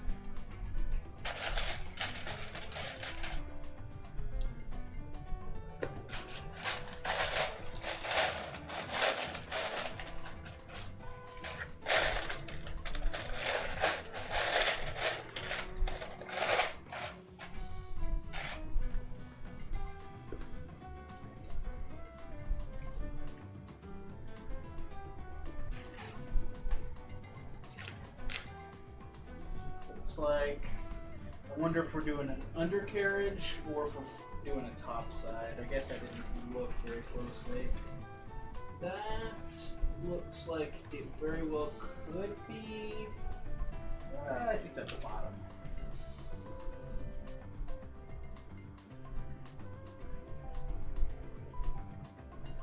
Yeah, right?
Yeah, there's all sorts of things that they could do from that era. And it's like, they were doing some things here and there for the prequel movies, but I just feel like they could be doing more. And at some point, it's like, it just seems like they don't trust that era to sell or something. I don't know. Which is weird. They definitely would have people buy it. But I guess, you know what, maybe I don't know that. I mean, there's sets that I want them to make that aren't Star Wars related that I'll never get.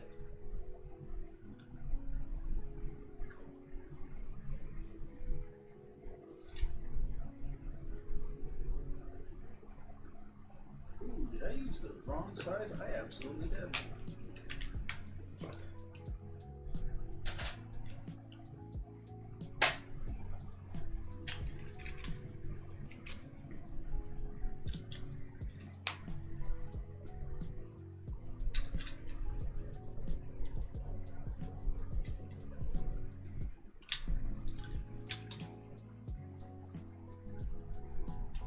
I'm really hoping. I mean, they do the Lego Ideas, and somebody did an Outer Wilds ship from that. I made a micro version of one, and I mean, it was only like 30 pieces. It's only like this big, but it was just a little mock thing that I made, I saw somebody on Reddit make it on the Outer Wilds subreddit, and I was like, that's really cute. I can order those pizzas. That shouldn't be very expensive. And it wasn't, but it's like, I want one. I would love for them to make an official one, and I know that they tried to have do a LEGO Ideas one before, but it didn't make it even through the review. For some reason, it got denied. But another one just made it through, and now it's in review. And as cool as it is that it got 1,000 people to sign it, I just have this feeling that LEGO's going to look at it, and somebody at LEGO's going to be like, I've never heard of this game before. Why would we ever do this? And then just not do it.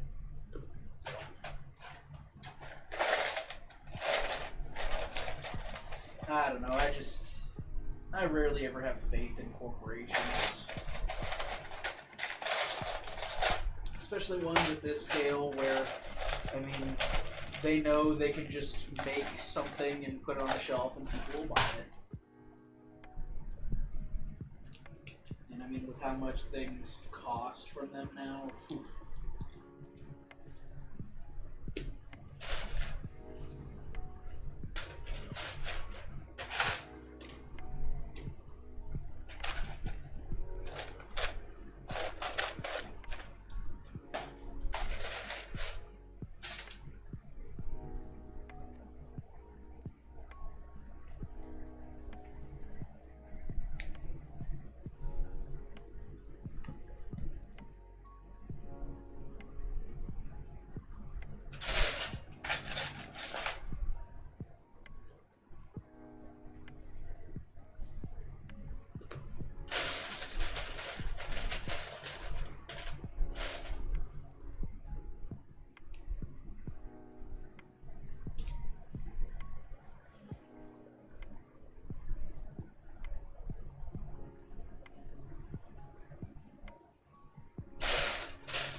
Lose that piece?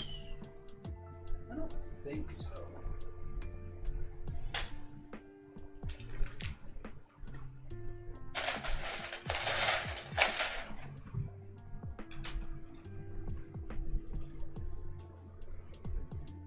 I lost that piece.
piece of peace.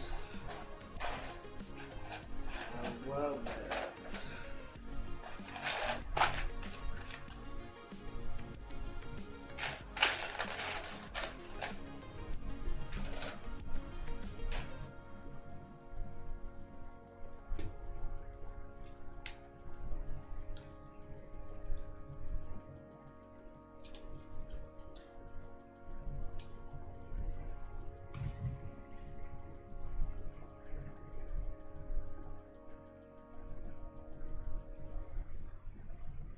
You watch some videos of it, and it looks like it'll do huge. I don't know if I'll finish it tomorrow. I'm going to be honest. I have no clue when this is going to get finished up.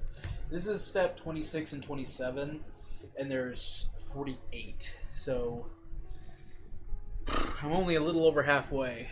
I guess if I started earlier, but I have no idea, man.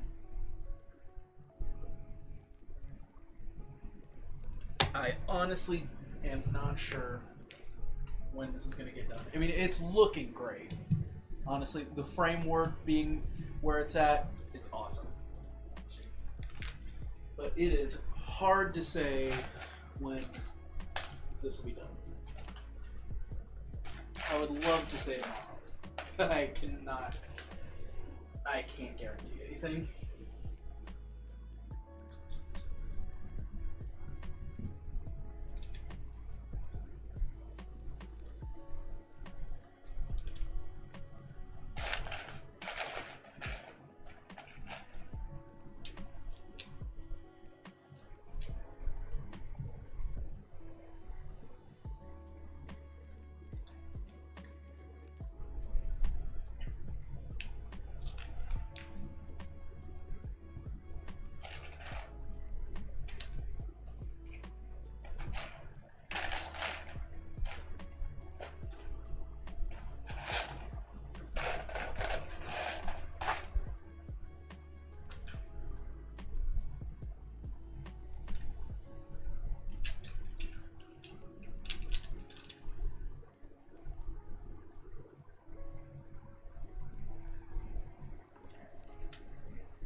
All right, man. I'm gonna be done for tonight, so I'll talk to you later. All right. Talk to you later. All right, bye. Bye.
You lasted longer than Josh, that's true.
That snapped in there, that snapped in there.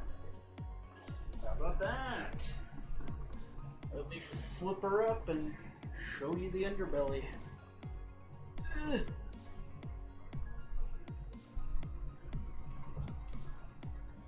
Actually, let me, before I do that, let me tilt the camera up.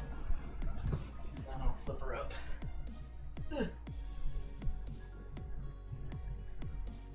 Here's the underbelly.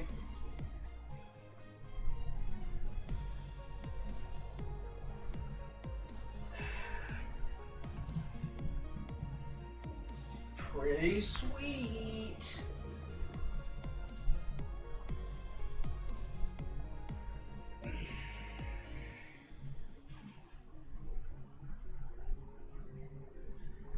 Man, for only just a few places it snaps in. This is so much more sturdy than the Star Destroyer. Earlier I had to clean up a mess behind that Star Destroyer and I touched it and pieces fell off. This, I can like, look at that. Look how stable that is. That's crazy. Unbelievable. I'm afraid to touch that Star Destroyer down there. I mean, if I were to have to move for some reason, I can't even imagine. Same thing with that Millennium Falcon up there. I can't imagine. That's crazy how much development they've had. Wow.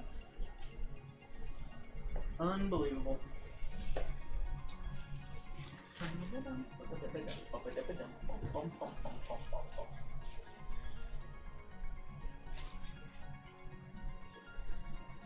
Alright. Let me get that next bag out. Next two bags out, I should say. Slide her back. Yeah.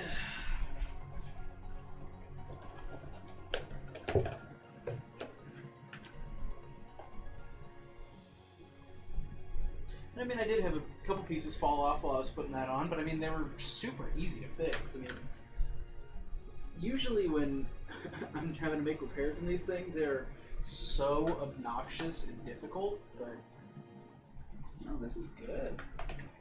There's one spot right here I see a little bit of weakness. Then I just push up on it right there and fixes it. Right here I've seen a little weakness, but it looks like it's doing better now. So yeah, this is good.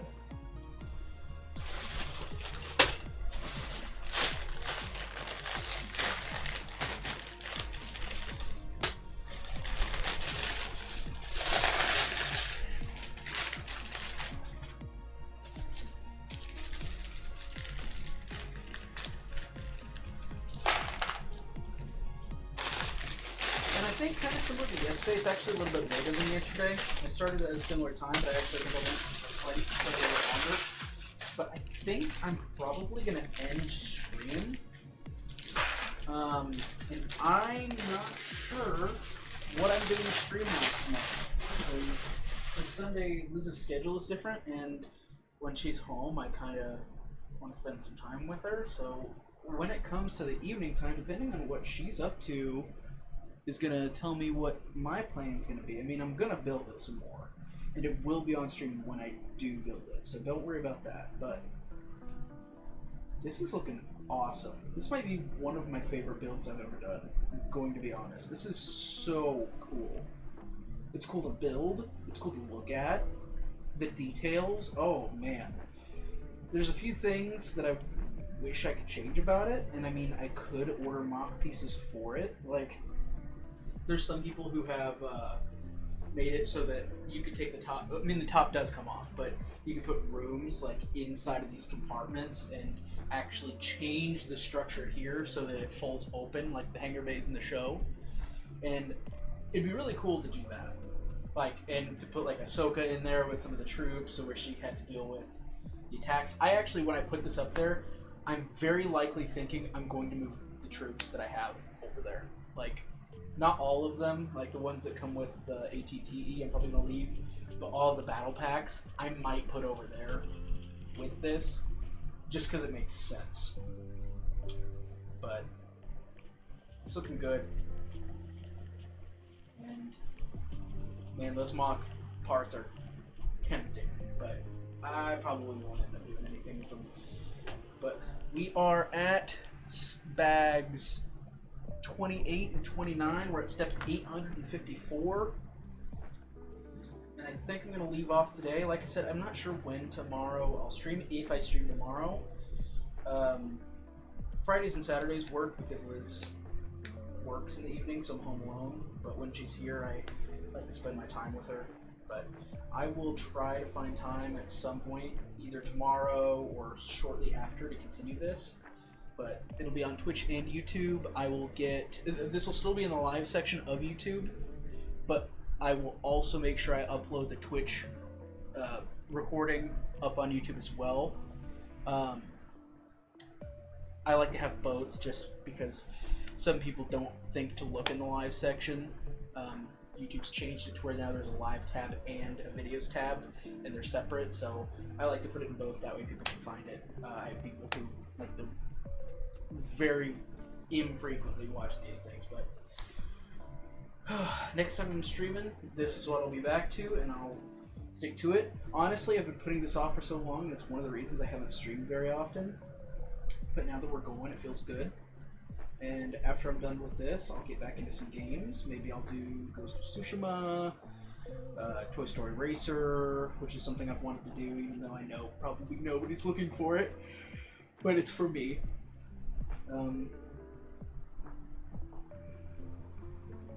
Yeah.